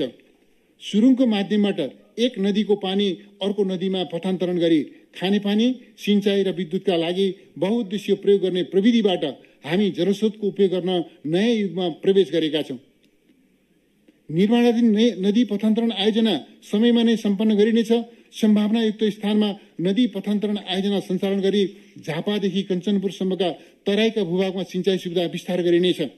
निर्माणाधीन भेरी बबई पथान्तरण बहुउद्देश्य आयोजनाको हेडवर्क्स निर्माण कार्य आगामी आर्थिक वर्षमा सम्पन्न गरिनेछ। 2 वर्षभित्र बाँके र बर्दिया जिल्लाका थप 15,000 हेक्टर भूमिमा सिंचाई सुविधा विस्तार गर्नुका साथै 48 मेगावाट क्षमताको विद्युत गृह निर्माण सम्पन्न गरिनेछ। यस आयोजनाका लागि रु 3 अर्ब 7 करोड विनियोजन गरेको छु। 9 मोरे बहुउद्देश्य नदी पथान्तरण आयोजनाको डिपिआर तयारी गरी निर्माण सुरु गर्न बजेट व्यवस्था गरेको छु। तराई मधेसका धनुषा, महोत्तरी, सर्लाही, रौतहट लगायत प्रदेश नम्बर 2 का 1,22,000 हेक्टर कृषियोग्य भूमिमा सिंचाई सुविधा उपलब्ध गराई समग्र प्रदेशको आर्थिक रूपान्तरणको आधार तयारी गर्ने सुनकोशी मरिन बहुउद्देश्य नदी पथान्तरण आयोजनाको टनेल निर्माण कार्यलाई तीव्रता दिइनेछ। आगामी आर्थिक वर्ष हेडवर्क्स र विद्युत गृह निर्माण सुरु गरिनेछ। आयोजनाको निर्माण सम्पन्न हुँदा सम्पूर्ण कमान्ड एरियाको कृषि भूमिमा सिंचाई सुविधा पुर्याउने गरी मूल र शाखा नहर निर्माण सम्पन्न गरिनेछ। आयोजनाको सम्पूर्ण काम 4 वर्षभित्र सम्पन्न गरिनेछ। यस आयोजनाका लागि रु 2 अर्ब 46 करोड विनियोजन गरेको छु। आगामी वर्ष तमोर, चिस्याङ, कालीगण्डकी तिनाउ नदी पथान्तरण आयोजनाको विस्तृत परियोजना प्रतिवेदन तयारी गर्नुका साथै आयोजना कार्यान्वयनको ढाँचा निर्धारण र स्रोत व्यवस्थापनको काम सम्पन्न गरी निर्माण कार्य प्रारम्भ गरिनेछ। माडी, दाङ र पश्चिम सेती कैलाली नदी पथान्तरण आयोजनाको विस्तृत परियोजना प्रतिवेदन तयार गर्न बजेट छुट्याएको छु। आगामी आर्थिक वर्ष समृद्ध तराई मधेस सिंचाई विकास कार्यक्रम अन्तर्गत झापा, सप्तरी, उदयपुर, चितवन, नवलपरासी पूर्व, दाङ, बर्दिया, कञ्चनपुर लगायत 25 जिल्लाको 20,000 हेक्टर खेतीयोग्य भूमिमा सिंचाई सुविधा विस्तार गर्न 5,000 सेलो ट्युबवेल र 200 डिप ट्युबवेल जडान गरिनेछ। यस कार्यक्रमका लागि रु 2 अर्ब 34 करोड विनियोजन गरेको छु। एकीकृत ऊर्जा तथा सिंचाई विशेष कार्यक्रम अन्तर्गत सुनकोशी, त्रिशुली, कालीगण्डकी, राप्ती, भेरी, कर्णाली र चमेलिया नदी लगायतका नदी किनाराका टार तथा फाँटमा लिफ्टिङ गरी 600 हेक्टर कृषियोग्य भूमिमा सिंचाई सुविधा विस्तार गर्न आवश्यक रकम व्यवस्था गरेको छु। पहाडी क्षेत्रका कृषियोग्य भूमिमा सिंचाई सुविधा पुर्याउन स्थानीय तह र समुदायको सहभागितामा पोखरी निर्माण गरिनेछ। यसका लागि स्थानीय तहलाई वित्तीय हस्तान्तरण गरिनेछ। नदी नियन्त्रण तथा जलाधार संरक्षण, मानव बस्तीको सुरक्षा र कृषियोग्य भूमिको संरक्षण र जमिन उकास गरी स्थानीय तह मार्फत उत्पादनशील उपयोग गर्न नदी नियन्त्रणका कार्यक्रम सञ्चालन गरिनेछ। कन्काई, रतुवा, कमला, लालबकैया, बाणगंगा, पश्चिम राप्ती, कर्णाली र महाकाली नदी नियन्त्रणका कार्यक्रमको लागि रु 3 अर्ब 91 करोड विनियोजन गरेको छु। झापाको भद्रपुर, म्याग्दीको बेनी, डोल्पाको दुनै, बझाङको चैनपुर र दार्चुलाको खलङ्गा बजारलाई नदी कटानबाट संरक्षण गर्न बजेट व्यवस्था गरेको छु। जनताको तटबन्ध अन्तर्गत मावा, बिरिङ, बक्राहा, खाडो, रातो, लखनदेही, पूर्वी राप्ती, तिनाउदाना, भादा, मोहना लगायतका नदी नियन्त्रण कार्यक्रमलाई निरन्तरता दिई 115 किलोमिटर संरचना निर्माण गर्न बजेट छुट्याएको छु। नदी नियन्त्रण र पहिरो व्यवस्थापनमा नवीन तथा बायो इन्जिनियरिङ प्रविधिको प्रयोग गरिनेछ। त्रियोगा नदीको कटानबाट उदयपुरको गाईघाट बजार लगायत अन्य बस्ती र कृषियोग्य भूमिको संरक्षण गर्न 84 किलोमिटर तटबन्ध 3 वर्षभित्र निर्माण गरिनेछ। झापादेखि कञ्चनपुरसम्मको चुरे पहाडको भावर क्षेत्रमा कोशी, गण्डकी, कर्णाली एवं तिनका सहायक नदी प्रणालीलाई अन्तर आबद्ध गरी नहर निर्माण गर्न सम्भाव्यता अध्ययनको लागि बजेट व्यवस्था गरेको छु। यसबाट तराईको सिंचाई प्रणालीलाई व्यवस्थित गर्न, जलचक्रलाई निरन्तरता दिन, जलयात्रा एवं पर्यटन प्रवर्धन गर्न तथा तराईमा हुने बाढी, डुबान र नदी कटानका समस्या समाधान गर्न सहयोग पुग्ने अपेक्षा गरेको छु। जलाधार संरक्षण र सिंचाई सुविधा विस्तारका लागि तालतलैया संरक्षण तथा ड्याम निर्माणका कार्यक्रम सञ्चालन गरिनेछ। रूपाताल एकीकृत विकास परियोजना अन्तर्गतका कार्यक्रम सञ्चालन गर्न रु 27 करोड छुट्याएको छु। मौसम सम्बन्धी सूचना सङ्कलनका लागि पाल्पा र उदयपुरमा मौसमी राडार तथा काठमाडौँ उपत्यकामा एक्स ब्यान्ड राडार जडान गरिनेछ। टेलिभिजनमा मौसम च्यानल सञ्चालन गरिनेछ। थप स्थानमा जल तथा मौसम मापन केन्द्र स्थापना गर्न बजेट व्यवस्था गरेको छु। सिंचाई तथा नदी नियन्त्रण क्षेत्रको लागि बजेट वृद्धि गरी रु 31 अर्ब 86 करोड पुर्याएको छु। भूमि व्यवस्था सार्वजनिक र सरकारी जग्गाको संरक्षण गर्न सरकार प्रतिबद्ध छ। गैर कानुनी रूपमा कब्जा गरिएका सार्वजनिक सरकारी र गुठी जग्गाको खोज तथा पहिचान गरी फिर्ता ल्याउने कार्यलाई तीव्रता दिइनेछ। सडक र सोको राइट अफ वे लगायत नेपाल सरकारले अधिग्रहण गरेको वा खरिद गरेको सम्पूर्ण भूमिको किताकाट गरी आगामी आर्थिक वर्षभित्र नेपाल सरकारको नाममा कायम गरिनेछ। भूमि सम्बन्धी समस्या समाधान आयोग मार्फत भूमिहीन दलित, भूमिहीन सुकुम्बासी, पूर्व कमलारी, पूर्व कमैया, हरुवा, चरुवा तथा अव्यवस्थित बसोबासीको पहिचान गरी लगत सङ्कलन, नाप नक्साङ्कन, सत्यापन र अभिलेखाङ्कन कार्य सम्पन्न गरी आगामी आर्थिक वर्षभित्र जग्गा धनी दर्ता प्रमाण पूर्जा वितरण गरिनेछ। यसका लागि रु 68 करोड विनियोजन गरेको छु। नेपाल सरकार र स्थानीय तहको सहलगानीमा प्रत्येक प्रदेशमा भूमि ब्याङ्कका कम्तीमा 50 शाखा स्थापना गरी आगामी वर्षभित्र सञ्चालनमा ल्याइनेछ। उपयोगमा नरहेका व्यक्तिगत, सरकारी, सार्वजनिक तथा नदी उकासको जग्गामा व्यावसायिक खेती र कृषि उपज प्रशोधन गर्न व्यक्ति, समूह वा संस्थालाई भूमि ब्याङ्क मार्फत लिजमा उपलब्ध गराउने व्यवस्था मिलाइनेछ। भूमिको वैज्ञानिक वर्गीकरण र अधिकतम उपयोगको लागि भू सूचना प्रणालीमा आधारित भू उपयोग नक्साको प्रयोग गरी सबै स्थानीय तहमा भू उपयोग योजना तर्जुमा गरिनेछ। योजना लागू गर्ने स्थानीय तहलाई प्रोत्साहन स्वरूप थप अनुदान उपलब्ध गराउने व्यवस्था मिलाएको छु। जग्गा सम्बन्धी सबै अभिलेखको डिजिटल प्रति भू अभिलेख सूचना व्यवस्थापन प्रणालीबाट उपलब्ध गराइनेछ। सबै मालपोत कार्यालयमा विद्युतीय प्रणालीमा आधारित जग्गा प्रशासन सम्बन्धी सेवा विस्तार गरी सेवाग्राहीले घरबाट नै जग्गा दर्ता, नामसारी लगायतका जग्गा प्रशासन सम्बन्धी कार्य गर्न सक्ने व्यवस्था मिलाएको छु। आगामी आर्थिक वर्षभित्र किता नापी, नक्सा, फिल्डबुक र प्लट रजिस्टर सम्बन्धी सेवा विद्युतीय माध्यमबाट प्राप्त गर्न सकिने गरी मेरो किता प्रणाली सबै जिल्लामा कार्यान्वयनमा ल्याइनेछ। विभिन्न जिल्लाका 40 कार्यालयमा भू सूचना प्रणाली विस्तार गरिनेछ।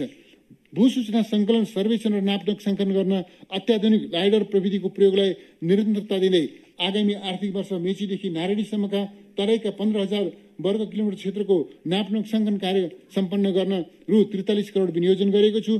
आगामी 3 वर्षभित्र देशका सबै भूभागको नाप नक्साङ्कन सम्पन्न गरिनेछ।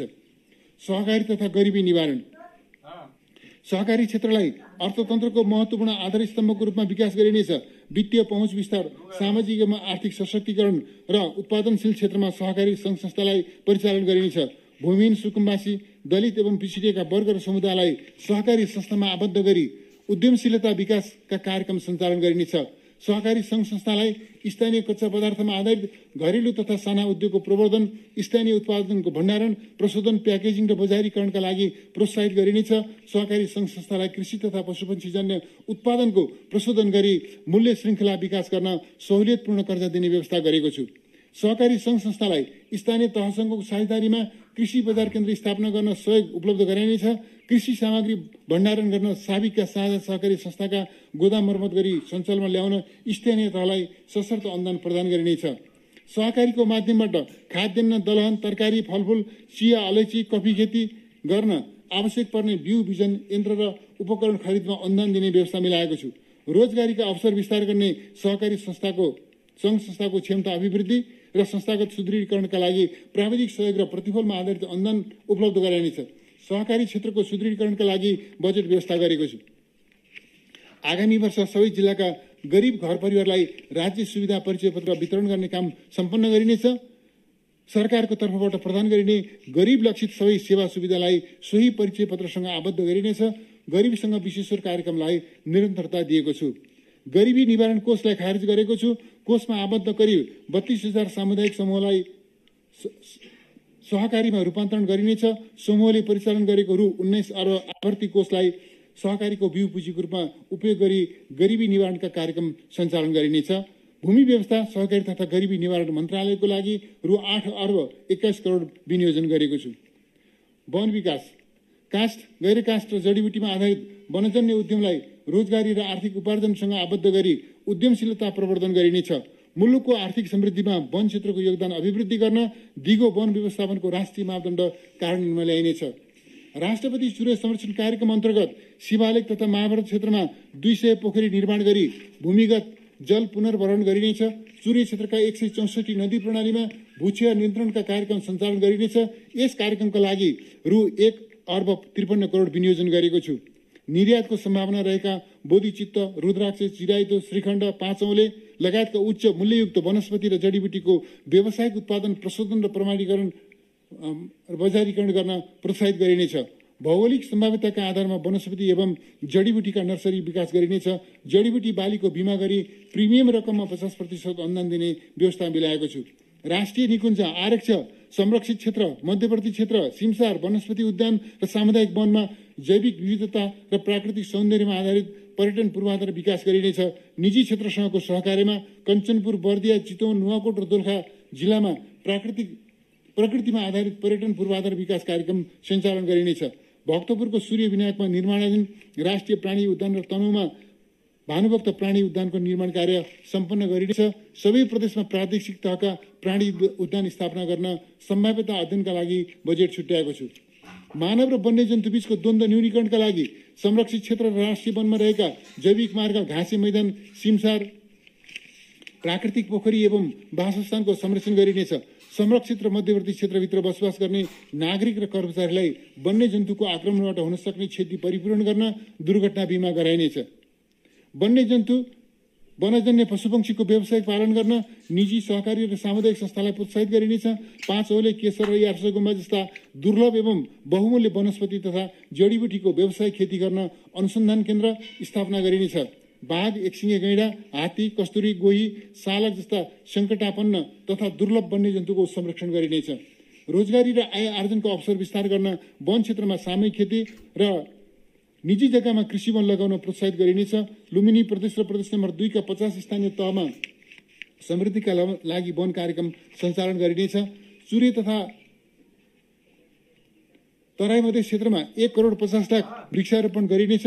शहरी क्षेत्रका सडक किनारा, आवास क्षेत्र र खुला क्षेत्रमा फलफुलका बिरुवा रोपी हरित सहर विकास गरिनेछ। वृक्षारोपण र संरक्षण कार्यमा नेपाली सेना, नेपाल प्रहरी, सशस्त्र प्रहरीलाई समेत परिचालन गरिनेछ। प्लास्टिक जन्य पदार्थबाट हुने वातावरणीय प्रदूषण न्यूनीकरण गर्न 40 माइक्रोन भन्दा पातलो प्लास्टिकको उत्पादन, आयात, बिक्री, वितरण र प्रयोगमा आगामी श्रावण 1 गतेदेखि पूर्ण रूपमा प्रतिबन्ध लगाएको छु। शपिङ मल तथा डिपार्टमेन्टल स्टोर लगायतका सबै व्यापारिक प्रतिष्ठानमा प्लास्टिकको झोलाको सट्टा सुती, जुट र कागजका झोला प्रयोग गर्नुपर्ने व्यवस्था मिलाएको छु। 40 माइक्रोन भन्दा पातलो प्लास्टिक झोला वा सिट उत्पादन गर्ने उद्योगले पुरानो मेसिनको पाट पूर्जा प्रतिस्थापन गरी नयाँ जडान गरेमा हुने थप लगानी बराबरको रकम पुँजीगत अनुदान उपलब्ध गराइनेछ। वातावरणीय प्रदूषणले मानव स्वास्थ्यमा पारेको प्रतिकूल प्रभावलाई नियन्त्रण गर्न र स्वच्छ एवं वातावरण मैत्री विकासलाई प्रवर्धन गर्न विद्युतीय सवारी साधनको उपयोगलाई प्रोत्साहन गरिनेछ। पेट्रोलियम पदार्थबाट सञ्चालन हुने हलुका सवारी साधनलाई सम्मत 2088 सम्ममा विद्युतीय सवारी साधनले विस्थापित गर्ने रणनीतिक योजना तर्जुमा गरी कार्यान्वयन गरिनेछ। यसका लागि अवलम्बन गर्नुपर्ने नीति, छुट तथा सुविधा र पूर्वाधार विकासका सम्बन्धमा सुझाव दिन विज्ञ सहितको कार्यदल गठन गरिनेछ। पेट्रोलियम पदार्थबाट सञ्चालन हुने सवारी साधनलाई विद्युतीय सवारी साधनमा रूपान्तरण गरेमा 5 वर्षसम्म नवीकरण शुल्क र सडक निर्माण तथा चम्भार दस्तुर छुट दिने व्यवस्था मिलाएको छु। रौतहट, बारा, पर्सा, चितवन, बाँके, बर्दिया, कैलाली र कञ्चनपुर लगायतका तराई मधेसका 13 जिल्लामा कार्बन उत्सर्जन न्यूनीकरण कार्यक्रम सञ्चालन गर्न बजेट छुट्याएको छु। जलवायु परिवर्तनको प्रतिकूल प्रभाव न्यूनीकरण गर्न स्थानीय समुदायको क्षमता अभिवृद्धि गरिनेछ। इलाम, राजविराज, जोमसोम, दिपाल लगायतका स्थानमा वायु गुणस्तर मापन केन्द्र स्थापना गरिनेछ। वायु, ध्वनि तथा जल प्रदूषण सम्बन्धी क्षेत्रगत मापदण्ड अद्यावधि गरी कार्यान्वयन गरिनेछ। वन तथा वातावरण मन्त्रालयका लागि रु 14 अर्ब 13 करोड छुट्याएको छु। पर्यटन प्रवर्धन, अनुपम प्राकृतिक सौन्दर्य, प्रचुर जैविक विविधता र अतुलनीय सामाजिक सांस्कृतिक बहुलताबाट प्राप्त पर्यटकीय सम्भावनाको उपयोग गरी नेपाललाई आकर्षक, रमणीय र सुरक्षित पर्यटकीय गन्तव्य स्थलको रूपमा विकास गरिनेछ। पर्यटन क्षेत्रको विविधीकरण र विस्तारका लागि निजी क्षेत्रसँगको सहकार्यमा एकीकृत पर्यटन पूर्वाधार विकास कार्यक्रम सञ्चालन गरिनेछ। सन्दकपुर, धनुषाधाम, इन्द्र सरोवर, पञ्चासे, निग्ली हावा, कुपिन्टे दह र भातगाउँ लगायतका स्थानमा पर्यटन पूर्वाधार निर्माण गरिनेछ। मुक्तिनाथ क्षेत्रको आनी गुम्बा र कागबेनीको पिण्डस्थान पुनर्निर्माण कार्यलाई निरन्तरता दिएको छु। काठमाडौँ उपत्यका नजिकका सम्भाव्य स्थानमा पदयात्रा मार्ग, हाइकिङ डेस्टिनेसन एवं साइक्लिङ ट्रेल निर्माण गरिनेछ। फेवाताल वरिपरि वातावरण मैत्री साइकल सर्किट निर्माण गरिनेछ। दार्चुलादेखि ताप्लेजुङसम्म हिमालय पदमार्ग निर्माण गर्न विस्तृत परियोजना प्रतिवेदन तयार गरिनेछ। सूर्य तथा महाभारत श्रृङ्खलाका सम्भाव्य स्थानमा होटल, मोटल, रिसोर्ट लगायत शीतल आवास निर्माण गर्न पर्यटन प्रवर्धन गर्न निजी क्षेत्रलाई लिजमा जग्गा उपलब्ध गराइनेछ। रारा, से फोक्सुन्डो, खप्तड लगायतका प्राकृतिक दृष्टिकोणले महत्त्वपूर्ण स्थानलाई आकर्षक पर्यटकीय गन्तव्य स्थलको रूपमा विकास गर्न बजेट व्यवस्था गरेको छु। तल्लो डोल्पा, हुम्लाको सिमीकोट, धादिङको रुबी भ्याली, दोलखाको रोल्बालिङ, ताप्लेजुङको ओलङचुङ्गोला लगायतका क्षेत्रमा पदयात्रा मार्ग निर्माण गरिनेछ। पदयात्रा तथा हिमाल आरोहणमा जाने पर्यटकको सुरक्षा र उद्धारका लागि GPS ट्र्याकिङ सहितको एकीकृत पर्यटन सूचना प्रणाली कार्यान्वयनमा ल्याइनेछ। इलामको माईपोखरी, सुनसरीको बर्जुताल, कपिलवस्तुको जगदीशपुर ताल, पाल्पाको सत्यवती ताल, रुकुमको स्यारपु ताल, कैलालीको बेडा बाबा ताल लगायतका महत्त्वपूर्ण तालको संरक्षण एवं सौन्दर्यीकरण गरी पर्यटकीय गन्तव्यको रूपमा विकास गरिनेछ। Mountaineering, bungee jumping, rock climbing, rafting, paragliding, zip line, kayaking लगायतका साहसिक पर्यटन प्रवर्धन गरिनेछ। साहसिक पर्यटनको क्षेत्रमा लगानी गर्न राष्ट्रिय तथा अन्तर्राष्ट्रिय लगानीकर्तालाई आकर्षित गरिनेछ। स्थानीय तह र निजी क्षेत्रको समन्वय एवं सहजीकरणमा कृषि पर्यटन, पर्यापर्यटन, हिमालयन योगा पर्यटन, उच्च उचाइ खेल पर्यटन, शैक्षिक पर्यटन र सम्मेलन पर्यटन प्रवर्धन गरिनेछ। प्रदेश र स्थानीय तहको लागत साझेदारीमा 216 स्थानमा सञ्चालित पर्यटन पूर्वाधार विकास कार्यक्रमलाई निरन्तरता दिन रु 59 करोड विनियोजन गरेको छु। सिमरनगढ, मकवानपुर गढी, सिन्धुली गढी, जितगढी लगायत ऐतिहासिक गढी किल्लाको संरक्षण र विकास गरिनेछ। धार्मिक, सांस्कृतिक तथा सिमसार क्षेत्रमा परिपथ निर्माण गर्न विस्तृत अध्ययन गरिनेछ। संस्कृति, पर्यटन तथा नागरिक उड्डयन मन्त्रालय अन्तर्गत रु 27 अर्ब 47 करोड विनियोजन गरेको छु। औद्योगिक विकास र लगानी प्रवर्धन। राष्ट्रिय अर्थतन्त्रमा उद्योग क्षेत्रको योगदान वृद्धि गर्न अनुकूल व्यावसायिक वातावरण सृजना गरी नेपाललाई आकर्षक एवं सुरक्षित लगानी गन्तव्यको रूपमा विकास गरिनेछ। लगानी मैत्री उद्योग प्रशासन, सौविध्यपूर्ण व्यापार, संरक्षणयुक्त कर प्रणाली, असल श्रम सम्बन्ध एवं आधुनिक पूर्वाधार विकास गरी औद्योगिकरणको प्रक्रियालाई तीव्र बनाइनेछ। स्वदेशी वस्तुको बृहत उत्पादन, बजारीकरण, प्रयोग एवं निकासी प्रवर्धनका लागि निजी क्षेत्रसँगको सहकार्यमा मेड इन नेपाल र मेक इन नेपाल अभियान सञ्चालन गरिनेछ। सिमेन्ट, औषधि, फलामे डन्डी, फर्निचर र जुत्ता लगायतका उत्पादनमा आत्मनिर्भर हुँदै निकासी प्रवर्धन गरिनेछ। घरेलु साना तथा मझौला उद्योगलाई संरक्षण गरी स्थानीय कच्चा पदार्थ र श्रममा आधारित उत्पादन अभिवृद्धि गरिनेछ। यस्ता उद्योगको उत्पादनलाई बजार प्रवर्धन गर्न इन्टरनेटको प्रयोग गरी भर्चुअल ट्रेड सो आयोजना गर्ने व्यवस्था मिलाइनेछ। उच्च हिमाली तथा पहाडी क्षेत्रका 22 जिल्लाका 33 स्थानीय तहमा ऊन मिशन कार्यक्रम मार्फत भेडा र च्याङ्ग्रा पालनका लागि प्रोत्साहन गरिनेछ। गण्डकी र कर्णाली प्रदेशका हिमाली जिल्लामा ऊन प्रशोधन कारखाना स्थापना गर्ने व्यवस्था मिलाएको छु। हिमाली क्षेत्रमा मासु उद्योग सञ्चालन गरी निर्यातलाई प्रोत्साहन गरिनेछ। विद्युतीय सवारी साधन उत्पादन एवं एसेम्बलिङ गर्ने विश्वका उत्कृष्ट 10 ब्रान्डका कम्पनीलाई नेप उद्योग स्थापना गर्न आकर्षित गरिनेछ। सवारी साधनमा प्रयोग हुने विभिन्न प्रकारका सहायक सामग्रीको उत्पादन स्वदेशमै गरी पृष्ठ अन्तर्सम्बन्धको विकासका माध्यमबाट रोजगारी सृजना गरिनेछ। यस्ता कम्पनीलाई कर सहुलियतका अतिरिक्त आवश्यक पर्ने जग्गा सरकारले निशुल्क लिजमा उपलब्ध गराउनेछ। झापाको दमक, मकवानपुरको मयूरधाप, रूपन्देहीको मोतीपुर, बाँकेको नौबस्ता, कैलालीको लम्की र कञ्चनपुरको दैजीमा आगामी 2 वर्षभित्र औद्योगिक क्षेत्रको पूर्वाधार निर्माण सम्पन्न गरिनेछ। सर्लाहीको मूर्तिया, तनहुको चिन्तुटार, दाङको लक्ष्मीपुर, सुर्खेतको चौरासीमा औद्योगिक क्षेत्र स्थापना गर्न सम्भाव्यता अध्ययन गरिनेछ। औद्योगिक क्षेत्रको व्यवस्थापन र सञ्चालनमा निजी क्षेत्रको भूमिका र सहयोगिता बढाउँदै लगिनेछ। औद्योगिक क्षेत्रको पूर्वाधार निर्माण र व्यवस्थापनमा अन्तर्राष्ट्रिय लगानीकर्तालाई आकर्षित गरिनेछ। काभ्रे पलाञ्चोकको 5 खालमा विशेष आर्थिक क्षेत्रको पूर्वाधार निर्माण कार्य सम्पन्न गरी सञ्चालनमा ल्याइनेछ। सुनसरीको अमरडुवा, कैलालीको हरैया र बर्दियाको राजापुरमा विशेष आर्थिक क्षेत्र स्थापना गर्न सम्भाव्यता अध्ययन गरिनेछ। विशेष आर्थिक क्षेत्रको पूर्वाधार विकासको लागि रु 52 करोड विनियोजन गरेको छु। स्थानीय तहमा सुरु गरिएको औद्योगिक ग्राम निर्माण कार्यलाई निरन्तरता दिन रु 92 करोड विनियोजन गरेको छु। काठमाडौँको त्रिपुरेश्वर स्थित सार्क हस्तकला भवन निर्माण कार्य यसै वर्ष सम्पन्न गरिनेछ। नेपाल निर्यात व्यवसाय महासंघको साझेदारीमा काठमाडौँ उपत्यकाभित्र अन्तर्राष्ट्रिय प्रदर्शनी केन्द्र निर्माण गरिनेछ। विराटनगरमा सञ्चालित प्रदर्शनी स्थललाई स्तरोन्नति गरिनेछ। तुलनात्मक लाभका उद्योगको स्थापना र सञ्चालन गर्न निजी क्षेत्रलाई सहुलियत प्रदान गरिनेछ। वैदेशिक लगानीबाट स्थापित उद्योगको लगानी फिर्ता प्रक्रियालाई सरलीकरण गरिनेछ। एकल बिन्दु सेवा केन्द्रबाट लगानीकर्तालाई प्रदान गरिने सेवा विद्युतीय माध्यमबाट उपलब्ध गराइनेछ। डिजिटल र आर्टिफिसियल इन्टेलिजेन्स प्रविधि लगायत चौथो पुस्ताको औद्योगिक क्रान्तिले ल्याएका अवसरको उपयोग गरिनेछ। ई कमर्स सम्बन्धी कानुन तर्जुमा गरिनेछ। औद्योगिक क्षेत्र विशेष आर्थिक क्षेत्र र औद्योगिक ग्राममा स्थापना हुने उद्योगलाई थप सहुलियत तथा प्रोत्साहन दिइनेछ। औद्योगिक क्षेत्रमा उद्योग स्थापना गर्न न्यूनतम मूल्यमा जग्गा लिजमा उपलब्ध गराउनुका साथै लिज अवधि वृद्धि गरिनेछ। औद्योगिक क्षेत्र र विशेष आर्थिक क्षेत्रमा उद्योग स्थापना गर्दा वातावरणीय दृष्टिकोणले संवेदनशील बाहेक अन्य उद्योगलाई वातावरणीय प्रभाव मूल्याङ्कन गर्न नपर्ने व्यवस्था गरिनेछ। औद्योगिक क्षेत्र बाहिर स्थापित उद्योग विशेष आर्थिक क्षेत्रमा स्थानान्तरण गरी सञ्चालन गर्न पाउने व्यवस्था गरिनेछ। विशेष आर्थिक क्षेत्रमा स्थापना गरिने उद्योगले उत्पादन सुरु गरेको 3 वर्षसम्म 40% उत्पादन आन्तरिक बजारमा बिक्री गर्न पाउने व्यवस्था गरिनेछ। विशेष आर्थिक क्षेत्रका उद्योगले तिर्नुपर्ने लिज रकम घटाइनेछ। प्रदूषण रहित स्वच्छ राजधानी बनाउने उद्देश्य अनुरूप काठमाडौँ उपत्यकामा सञ्चालनमा रहेका उद्योगहरूलाई मकवानपुरको मयूरधाप औद्योगिक क्षेत्रमा स्थानान्तरण गरिनेछ। त्यसरी स्थानान्तरण हुने उद्योगलाई 10 वर्षका लागि निःशुल्क जग्गा उपलब्ध गराउने र उद्योगले पैठारी गर्ने मिल मेसिनरी र सोको पाटपूर्जामा 1% मात्र भन्सार महसुल लाग्ने व्यवस्था गरेको छु। ती उद्योगहरूको विद्युत डिमान्ड शुल्क 5 वर्षका लागि पुरै छुट दिइनेछ।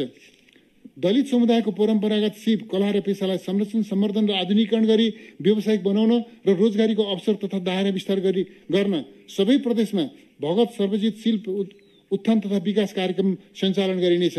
पेसा उत्पादन र स्थानअनुसारको विशेष पकेट क्षेत्र घोषणा गरी सिप विकास र बजार प्रवर्धन गर्न पुँजीगत अनुदान दिइनेछ। यस कार्यक्रमको कार्यान्वयनका लागि अलग संरचना निर्माण गरिनेछ। यसका लागि आवश्यक बजेट विनियोजन गरेको छु। तारे होटल, सिमेन्ट र फलाम उद्योगका लागि आवश्यक पर्ने पहुँच मार्ग र प्रसारण लाइन लगानीकर्ता स्वयंले निर्माण गरेमा निर्माण लागतको 75% रकम शोध भर्ना दिइनेछ। फलाम, बहुमूल्य धातु, कीमती पत्थर, पेट्रोलियम पदार्थ लगायत अन्य खनिज पदार्थको अन्वेषण सर्वेक्षण गरी उत्खनन सुरु गरिनेछ। खानीको भौगोलिक नक्साङ्कन तथा खनिज अन्वेषण सम्बन्धी कार्य प्रारम्भ गर्न आवश्यक रकम छुट्याएको छु। आगामी वर्ष धौवादी फलाम खानीबाट व्यावसायिक उत्पादन सुरु गरिनेछ। दैलेखको चुप्रामा सञ्चालित पेट्रोलियम अन्वेषण कार्य 2 वर्षभित्र सम्पन्न गरिनेछ। मुस्ताङको लोमाङथाङमा रहेको युरेनियम लगायत रेडियोधर्मी पदार्थको संरक्षण, प्रवर्धन र उपयोग गर्न आवश्यक व्यवस्था मिलाइनेछ। बैतडीमा फोस्फोराइड, उदयपुरमा म्याग्नेसाइड, ओखलढुङ्गा, खानीडाँडा र तनहुँ अबुखैरेनीमा तामाखानी, जाजरकोटमा क्वार्च र धादिङको रुबी भ्यालीमा बहुमूल्य पत्थरको सम्भाव्यता अध्ययन गरी उत्खनन प्रारम्भ गरिनेछ। निजी क्षेत्रसँगको सहकार्यमा काठमाडौँ तथा सुर्खेतमा बहुमूल्य कीमती तथा अर्धकीमती पत्थर प्रयोगशाला एवं प्रशोधन केन्द्र स्थापना गरिनेछ। स्थानीय तहको संस्थागत क्षमता अभिवृद्धि गरी सबै स्थानीय तहमा गरिबी निवारणका लागि लघु उद्यम विकास कार्यक्रम विस्तार गरिनेछ। औद्योगिक पूर्वाधार निर्माणतर्फ रु 2 अर्ब 77 करोड विनियोजन गरेको छु। वाणिज्य, अलैँची, चिया, कफी, अदुवा, जडीबुटी लगायत नेपालको पर्यावरण अनुकूल र मौलिक पहिचान भएका उत्पादनको प्रशोधन, प्याकेजिङ र ब्रान्डिङ गरी अन्तर्राष्ट्रिय स्तरमा मान्यता प्राप्त गुणस्तर प्रमाणीकरण सहित निकासी प्रवर्धन गर्न निजी क्षेत्रलाई थप सहुलियत प्रदान गरिनेछ। निर्यातजन्य उद्योगमा विदेशी लगानी आकर्षित गरिनेछ। हिमालय क्षेत्रको गुणस्तरीय पिउने पानी ब्रान्डिङ गरी निर्यात गर्न निजी क्षेत्रलाई प्रोत्साहित गरिनेछ। विदेशी लगानीकर्ताले नेपालमा उत्पादन गरी आफ्नो देशमा 100% निकासी गरेमा त्यस्ता उद्योगलाई आयकरमा थप छुट दिइनेछ। साना तथा मझौला उद्योगबाट उत्पादित वस्तुको निर्यात बढाउन निर्यात गृहको स्थापना र सञ्चालन गर्न निजी क्षेत्रलाई बन्डेड वेयर हाउसको सुविधा प्रदान गरिनेछ। टायरी, पश्मिना, गलैँचा, जुट, रेशम र कपासमा आधारित निर्यातजन्य वस्तुको उत्पादन एवं निर्यात प्रवर्धन गरिनेछ। वातावरणीय प्रभाव मूल्याङ्कनको आधारमा खानीजन्य ढुङ्गा, गिटी, बालुवा निकासी गरी व्यापार घाटा न्यूनीकरण गरिनेछ। निकासी गरिने खानीजन्य निर्माण सामग्रीको पहिचानका लागि उद्योगदेखि निकासी परिवहनका लागि निकासी गरिने खानीजन्य निर्माण सामग्रीको परिवहनका लागि उद्योगदेखि निकासी बिन्दुसम्म रोपवे निर्माण गर्न आयातमा लाग्ने भन्सार महसुलमा छुट दिने व्यवस्था मिलाएको छु। अघिल्लो आर्थिक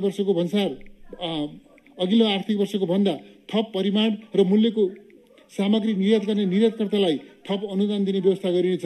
निर्यात अनुदानलाई उत्पादकको तहसम्म पुर्याइनेछ। पेट्रोलियम पदार्थको आयात प्रतिस्थापन गरी व्यापार घाटा न्यूनीकरण गर्न विद्युत खपत वृद्धि गरिनेछ। पानीको बहाव क्षेत्र रहेको भिरालो भूबनोटबाट अत्यधिक भार वहन भई छिटो मर्मत समार गर्नुपर्ने प्रकृतिका सडक निर्माण गर्दा स्वदेशी सिमेन्ट र फलामको प्रयोग गर्ने व्यवस्था मिलाइनेछ। स्वदेशी उद्योगको संरक्षणका लागि सेफगार्ड, एन्टी डम्पिङ र काउन्टरभेलिङ कानुन कार्यान्वयनमा ल्याइनेछ। विलासी वस्तुको आयातलाई निरुत्साहित गर्नका साथै स्वास्थ्य र वातावरणीय दृष्टिकोणले हानिकारक वस्तुको आयातलाई नियन्त्रण गरिनेछ। Chyangra pashmina, felt, Nepal herbs, Everest big cardamom, Nepal tea, Himalayan नेभलिस कार्पेट, नेपाल कफी लगायत सामूहिक ट्रेडमार्कको अन्तर्राष्ट्रिय बजार प्रवर्धन गरिनेछ। सामूहिक ट्रेडमार्क नवीकरण दस्तुर नेपाल सरकारले बेहोर्ने व्यवस्था मिलाएको छु। अर्ग्यानिक प्रमाणीकरणका लागि लाग्ने शुल्क छुट दिने व्यवस्था गरेको छु। छिमेकी मुलुकहरूसँगको वाणिज्य तथा व्यापार सन्धि पुनरावलोकन गरिनेछ। मित्र राष्ट्र भारत तथा चीनबाट प्राप्त पहाड वहन सुविधाको अधिकतम उपयोग गरी तेस्रो मुलुकसँगको व्यापार विस्तार गरिनेछ। व्यापार पूर्वाधार, अन्तर्देशीय व्यापार पूर्वाधार निर्माणलाई तीव्रता दिइनेछ। आगामी वर्ष नेपालगञ्जको एकीकृत जाँच चौकी निर्माण सम्पन्न गरी सञ्चालनमा ल्याइनेछ।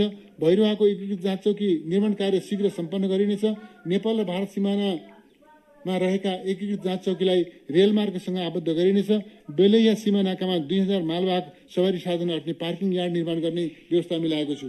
आगामी वर्ष रसुवाको टिमोरेमा सुक्खा बन्दरगाह निर्माण सम्पन्न गरिनेछ। ताप्लेजुङको ओलङचुङ्गला, सङ्खुवा सभाको किमाथाङका, मुस्ताङको कोरला, हुम्लाको यारी र कञ्चनपुरको दोधारा चाँदनी सुक्खा बन्दरगाहको पूर्व तयारी सम्पन्न गरी निर्माण प्रारम्भ गरिनेछ। काठमाडौँको चौबारमा निर्माणाधीन कन्टेनर फ्रेट स्टेसन आगामी आर्थिक वर्षदेखि सञ्चालनमा ल्याइनेछ। काठमाडौँ गन्तव्य हुने गरी छुटेका सबै प्रकारका मालवाहक सवारी साधनलाई नेपाल प्रवेश बिन्दुमा सिल लगाई बिना अवरोध काठमाडौँको चौबारमा भन्सार जाँचपास गर्ने व्यवस्था मिलाइनेछ। आपूर्ति व्यवस्था, राष्ट्रिय गुणस्तर नीति तर्जुमा गरिनेछ। बजारमा हुने एकाधिकार र मूल्य मिलेमतो निर्मूल गर्दै आपूर्ति प्रणालीलाई स्वच्छ एवं प्रतिस्पर्धी बनाइनेछ। बजार अनुगमनमा संलग्न निकाय र उपभोक्ता हितका लागि क्रियाशील सङ्घ संस्थाको सहकार्यमा बजार अनुगमनलाई नियमित र प्रभावकारी बनाइनेछ। कर्णाली लगायतका दुर्गम क्षेत्रमा खाद्यान्न र नुन ढुवानीका लागि प्रदान गरिने अनुदानलाई निरन्तरता दिन रु 76 करोड विनियोजन गरेको छु।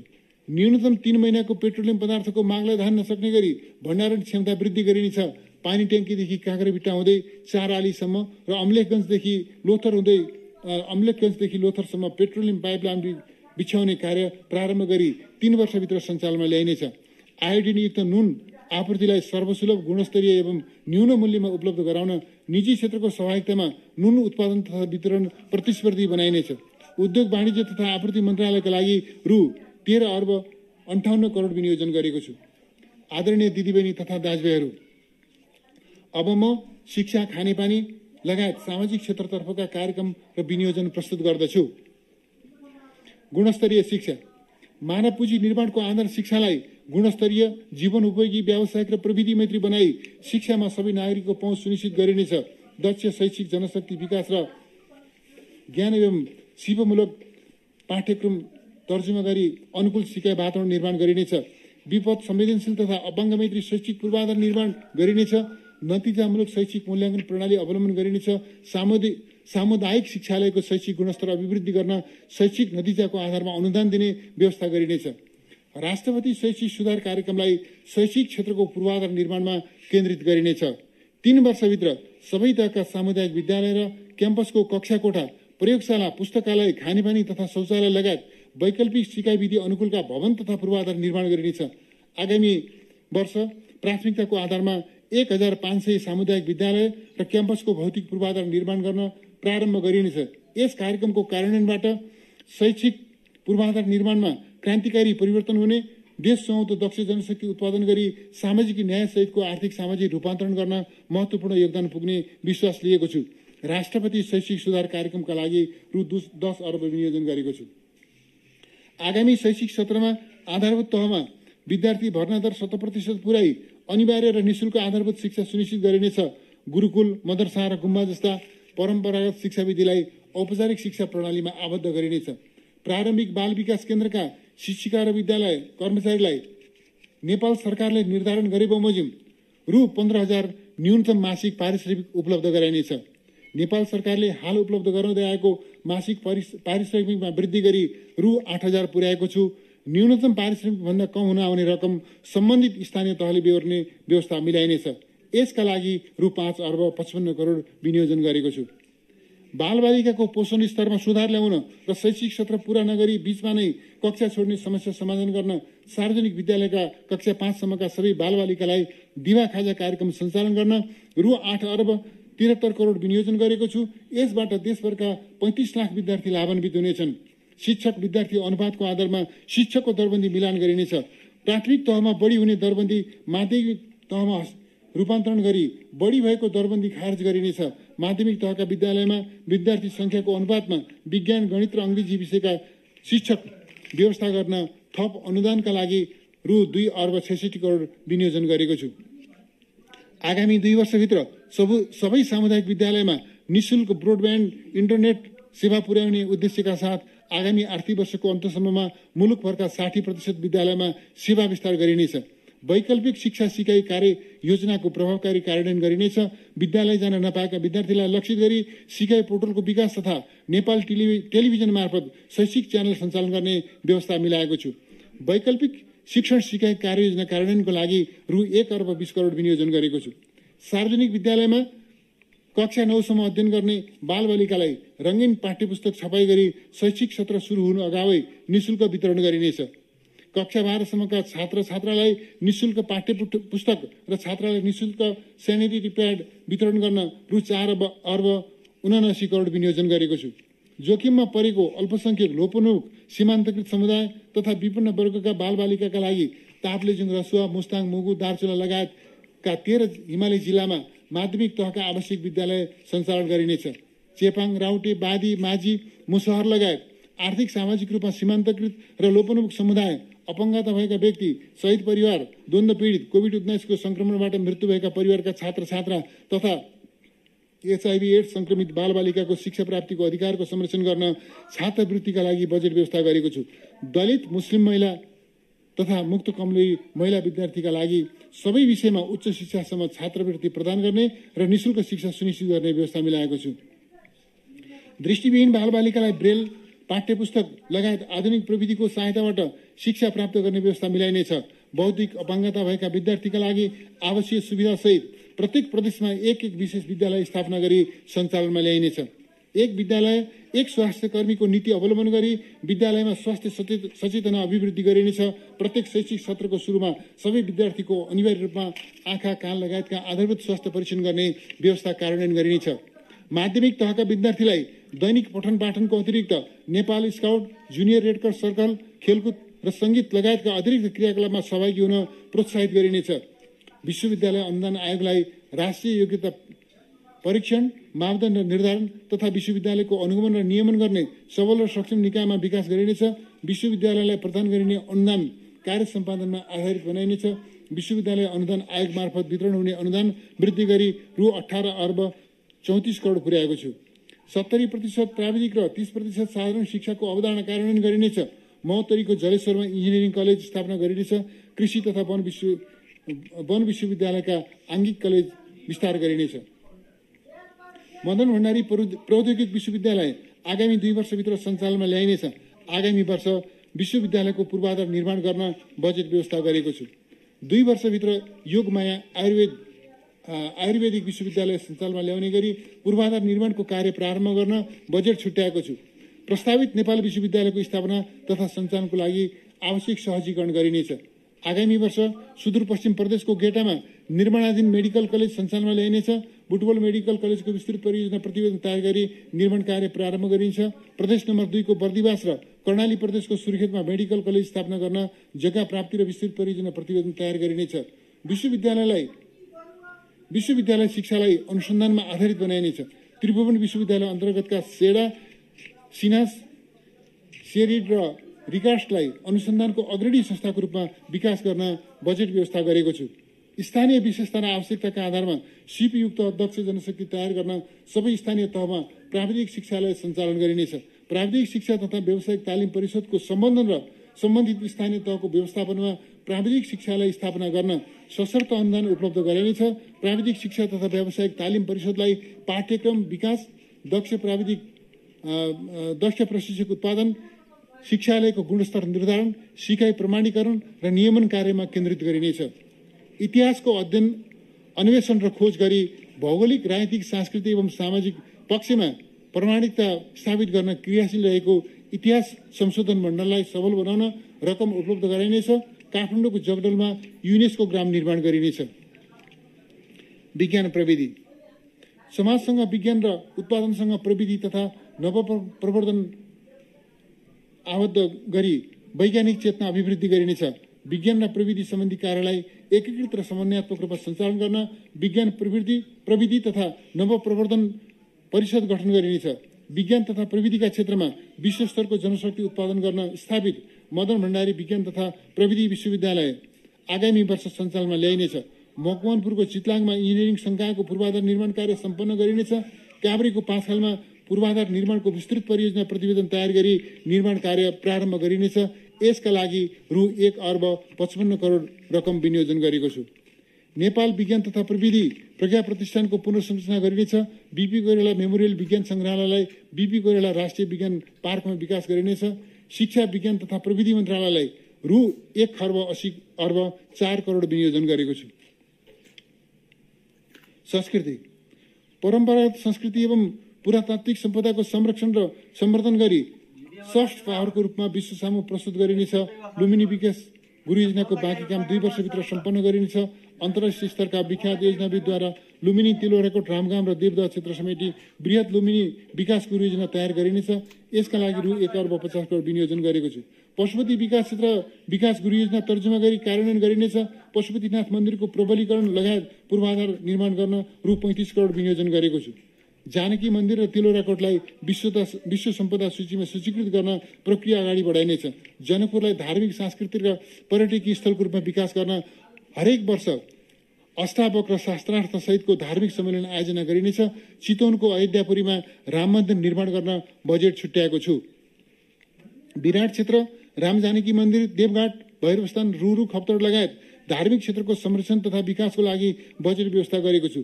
बैतडीको त्रिपुरा सुन्दरी, बाजुराको बडी मालिका, हुम्लाको छायानाथ, जुम्लाको चन्दननाथ, सुर्खेतको काँक्री बिहार, प्युठानको स्वर्गद्वारी, मुस्ताङको मुक्तिनाथ, बाराको गढीमाई, सप्तरीको छिन्नमस्ता, खोटाङको हलेसी, सुनसरीको बराहा क्षेत्र र ताप्लेजुङको पाथिभरा लगायत महत्त्वपूर्ण धार्मिक पर्यटकीय स्थलको संरक्षण एवं विकासका लागि गुरु योजना तयार गर्न बजेट छुट्याएको छु। विभिन्न जात जाति एवं भाषाभाषीको रहनसहन, रीतिरिवाज, कला संस्कृति र परम्परा झल्किने गरी काठमाडौँको कीर्तिपुरमा निर्माणाधीन राष्ट्रिय सांस्कृतिक संग्रहालय 2 वर्षभित्र सम्पन्न गरिनेछ। प्रदेश सरकारको समन्वय र सहकार्यमा प्रत्येक प्रदेशमा प्रादेशिक संग्रहालयको स्थापना र विकास गरिनेछ। नेपाल प्रज्ञा प्रतिष्ठान, नेपाल सङ्गीत तथा नाट्य प्रतिष्ठान, नेपाल ललित कला प्रज्ञा प्रतिष्ठान र बाल प्रज्ञा प्रतिष्ठानको पूर्वाधार विकास गर्न काठमाडौँ उपत्यकाभित्र प्रज्ञा ग्राम निर्माणको सम्भाव्यता अध्ययन गरिनेछ। युवा तथा खेलकुद युवाको क्षमता अभिवृद्धि गरी देशभक्त, अनुशासित र उद्यमशील बनाइनेछ। मुलुकको आर्थिक, सामाजिक र सांस्कृतिक रूपान्तरणमा युवाको सार्थक सहभागिताका लागि युवा लक्षित कार्यक्रम सञ्चालन गरिनेछ। युवा तथा साना व्यवसाय रोजगार कोष मार्फत प्राविधिक र व्यावसायिक सिप सहित कर्जा सुविधा उपलब्ध गराई आगामी वर्ष थप 12,000 युवालाई स्वरोजगार बनाइनेछ। युवा तथा साना व्यवसायलाई युवा स्वरोजगार कोषबाट प्रवाह गरिएको कर्जाको सुरक्षण प्रिमियमको 50% अनुदान दिने व्यवस्था मिलाएको छु। राष्ट्रिय युवा परिषद मार्फत युवा शक्तिलाई सङ्गठित गरी विपद जोखिम न्यूनीकरण, वातावरण संरक्षण, राहत, उद्धार तथा जनचेतना अभिवृद्धि लगायतका सामाजिक कार्यमा परिचालन गरिनेछ। आर्थिक, सामाजिक र सांस्कृतिक रूपान्तरण प्रक्रियामा युवाको नेतृत्वदायी भूमिका स्थापित गरिनेछ। राष्ट्रिय युवा परिषदको अग्रसरतामा सबै प्रदेशमा युवा नवप्रवर्धन केन्द्र स्थापना गरिनेछ। 5 देखि 25 वर्ष उमेर समूहका विद्यार्थीलाई स्काउटमा समाहित गरी अनुशासित, स्वावलम्बी र स्वयंसेवी भावसहित राष्ट्र निर्माणमा सक्रिय गराइनेछ। आगामी वर्ष 13,000 विद्यालयमा नेपाल स्काउट विस्तार गरिनेछ। समुदाय स्तरदेखि नै खेलकुदको विकास र विस्तार गरी शारीरिक र मानसिक रूपमा स्वस्थ, सक्षम र अनुशासित नागरिक तयार गर्दै अन्तर्राष्ट्रिय जगतमा राष्ट्रको सम्मान अभिवृद्धि गर्न खेलकुद पूर्वाधार विकास, खेलकुद प्रतियोगिता आयोजना, खेलकुद प्रशिक्षण सञ्चालन तथा प्रतिभावान खेलाडीलाई प्रोत्साहन प्रदान गर्ने व्यवस्था मिलाएको छु। झापाको दमकमा अन्तर्राष्ट्रिय स्तरको मदन भण्डारी रङ्गशाला 2 वर्षभित्र सञ्चालनमा ल्याउने गरी निर्माण प्रारम्भ गरिनेछ। मोरङको वैद्यनाथपुर, काठमाडौँको मूलपानी, रूपन्देहीको भैरवा, दाङको लमही, बाँकीको नेपालगञ्ज र कञ्चनपुरको महेन्द्रनगरमा क्रिकेट मैदान निर्माण सम्पन्न गर्न आवश्यक रकम विनियोजन गरेको छु। आगामी वर्ष पोखरा रङ्गशाला निर्माण सम्पन्न गरिनेछ। सक्रिय खेल जीवनबाट निवृत्त खेलाडीलाई व्यवसाय सञ्चालन गर्न सहुलियत दरको कर्जा उपलब्ध गराउने व्यवस्था मिलाएको छु। धनगढी, वीरेन्द्रनगर, नेपालगञ्ज, वीरगञ्ज, जनकपुरधाम र इटहरीमा प्रादेशिक रङ्गशाला निर्माण कार्य अगाडि बढाइनेछ। सबै स्थानीय तहमा खेल पूर्वाधार निर्माण गरिनेछ। आगामी आर्थिक वर्षमा 168 स्थानीय तहमा खेल ग्रामको निर्माण गर्न रकम छुट्याएको छु। सोलुखुम्बु, सिन्धुपाल्चोक, मनाङ, मुस्ताङ र जुम्लामा हाई अल्टिच्युड स्पोर्ट्स सेन्टर निर्माण गर्न आवश्यक रकम व्यवस्था गरेको छु। आगामी आर्थिक वर्ष 9औं राष्ट्रिय खेलकुद आयोजना गरिनेछ। अन्तर्राष्ट्रिय स्तरमा पदक हासिल गर्न सम्भाव्य खेल पहिचान गरी प्रोत्साहन गरिनेछ। अन्तर्राष्ट्रिय प्रतियोगितामा नेपालको सहभागिता वृद्धि गरिनेछ। नेपाललाई खेल पर्यटनको उत्कृष्ट गन्तव्यको रूपमा विकास गर्न अन्तर्राष्ट्रिय स्तरको खेल विद्यालयको सम्भाव्यता अध्ययन गरिनेछ। युवा तथा खेलकुद मन्त्रालयको लागि रु 2 अर्ब 74 करोड विनियोजन गरेको छु। सबैको लागि स्वच्छ खानेपानी। आगामी वर्ष सबै नागरिकलाई आधारभूत खानेपानी तथा सरसफाई सेवा पुर्याइनेछ। एक घर एक धाराको अवधारणा कार्यान्वयन गरी गुणस्तरीय खानेपानी सेवाको पहुँच विस्तार गरिनेछ। खानेपानीको दिगो व्यवस्थापन गर्न उपभोक्ता समितिको क्षमता अभिवृद्धि गरिनेछ। मेलम्ची खानेपानी आयोजनाको दोस्रो चरण अन्तर्गत लार्के र याङ्ग्री खोलाबाट दैनिक 34 करोड लिटर खानेपानी प्रणालीमा थप गर्न आगामी आर्थिक वर्षमा सुरुङ लगायत अन्य पूर्वाधार निर्माण कार्य आरम्भ गरिनेछ। 3 वर्षभित्र यस आयोजनाको निर्माण कार्य सम्पन्न गरिनेछ। मेलम्ची खानेपानी आयोजनाको लागि रु 3 अर्ब 51 करोड रकम विनियोजन गरेको छु। काठमाडौँ उपत्यकाको खानेपानी वितरण प्रणालीमा उल्लेख्य सुधार गरिनेछ। पहिलो चरणमा निर्माणाधीन 4 थोक वितरण प्रणालीबाट 113 किलोमिटर नयाँ वितरण लाइन थप गरी 1,10,000 घरधुरीमा मेलम्चीको पानी वितरण गरिनेछ। दोस्रो चरणमा चक्रपथ बाहिरका किर्तिपुर, पेप्सीकोला, जोरपाटी, भक्तपुर लगायतका क्षेत्रमा पाइपलाइन विस्तार गरिनेछ। वितरण प्रणाली सुधारको लागि रु 4 अर्ब 79 करोड विनियोजन गरेको छु। निर्माणाधीन नदी पथान्तरण आयोजनाबाट तराई मधेस र भित्री मधेसका ठूला शहरमा खानेपानी आपूर्ति गर्ने गरी आयोजना विकास गरिनेछ। पहिलो चरणमा सिरा, धनुषा, महोत्तरी, सर्लाही, रौतड, बारा र पर्सा जिल्लामा सुनकेसी मरिन नदी पथान्तरण आयोजनाबाट र बाँके र बर्दिया जिल्लामा भेरी बबई पथान्तरण आयोजनाबाट खानेपानी आपूर्तिको सम्भाव्यता अध्ययन गरिनेछ। ग्रामीण क्षेत्र लक्षित खानेपानी आयोजना निर्माण सुरु गर्दा लागतको 1% रकम उपभोक्ताले अग्रिम रूपमा जम्मा गर्नुपर्ने व्यवस्था खारेज गरेको छु। उपभोक्ता समूहद्वारा सञ्चालित खानेपानी आयोजनामा प्रयोग हुने विद्युत महसुल तथा डिमान्ड शुल्क पुरै छुट दिने व्यवस्था गरेको छु। खानेपानीको सतह न्यूनतम स्तरमा कायम गर्न पानी पुनर्भरण कार्यक्रम सञ्चालन गरिनेछ। तराई मधेसमा गहिरिँदै गएको पानीको स्रोत पुनर्भरणको दिगो उपाय अवलम्बन गरिनेछ। काठमाडौँ उपत्यकाका 30 स्थानमा ढुङ्गेधारा, इनार, पोखरी लगायत परम्परागत पानीको मूल संरक्षण गरिनेछ। प्रदेश र स्थानीय तहको सहकार्यमा निर्माणाधीन खानेपानी आयोजना र तराई मधेस केन्द्रित आर्सेनिक मुक्त खानेपानी आयोजना सञ्चालन गर्न बजेटको व्यवस्था गरेको छु। आगामी वर्ष 5 थरको आङ्ना मौवा, खोटाङको हलेसी, रामेछापको राकाथुम, काभ्रेको तिमाल, धादिङको लामिडाँडा, गोर्खाको भिरमकाली, पाल्पाको बर्तन, सल्यानको शारदा, कालीकोटको चुलीमालिका र मुगुको सरुकोट लगायतका स्थानमा लिफ्ट खानेपानी आयोजना सम्पन्न गर्न रु 3 अर्ब 66 करोड विनियोजन गरेको छु। सहलगानीमा निर्माणाधीन ताप्लेजुङको पाथिभरा, शङ्खुवासभाको चैनपुर, मोरङको मानगढ, ओखलडुङ्गाको ओखलडुङ्गा बजार, मकवानपुरको हर्नामडी, स्याङ्जाको बैरघारी र बैतडीको पाटन खानेपानी आयोजना आगामी वर्ष सम्पन्न गर्न रु 2 अर्ब 68 करोड विनियोजन गरेको छु। पोखरा र नेपालगञ्ज खानेपानी आयोजनाबाट आगामी आर्थिक वर्षमा पानी वितरण सुरु गरिनेछ। झुम्सा खोला खानेपानी आयोजना सम्पन्न गर्न आवश्यक रकम विनियोजन गरेको छु। सङ्घ, प्रदेश र स्थानीय तहमा सञ्चालित खानेपानी आयोजना प्रणालीको नियमित मर्मत समारका लागि रु 3 अर्ब 29 करोड बजेट विनियोजन गरेको छु। काठमाडौँ उपत्यकाभित्र कोटकु, धोबीखोला र सल्लाघारी ढल प्रशोधन केन्द्र सञ्चालनमा ल्याइनेछ। जनघनत्व बढी भएका दमक, जनकपुर, वीरगञ्ज, नेपालगञ्ज लगायत अन्य 8 शहरमा ढल प्रशोधन केन्द्र निर्माण सम्पन्न गरिनेछ। प्रदेश र स्थानीय तहसँगको साझेदारीमा फोहोर मैला प्रशोधन र ढल निर्माण तथा सरसफाई कार्यक्रम सञ्चालन गरिनेछ। राजमार्ग आसपास सार्वजनिक स्थल र शहरी क्षेत्रका सबै वडामा सार्वजनिक शौचालय निर्माण गरिनेछ। खानेपानी मन्त्रालयका लागि रु 43 अर्ब 54 करोड छुट्याएको छु। आदरणीय दिदीबहिनी तथा दाजुभाइहरू, अब म सडक, जलविद्युत, आवास लगायत भौतिक पूर्वाधार क्षेत्रको कार्यक्रम तथा विनियोजन प्रस्तुत गर्दछु। सडक पूर्वाधार विकास। आवागमनमा सहजता, बजारहरू बीचको अन्तर्आबद्धता र उत्पादन अन्तर्सम्बन्धलाई मजबुत बनाउन गुणस्तरीय यातायात पूर्वाधारको विकास गरिनेछ।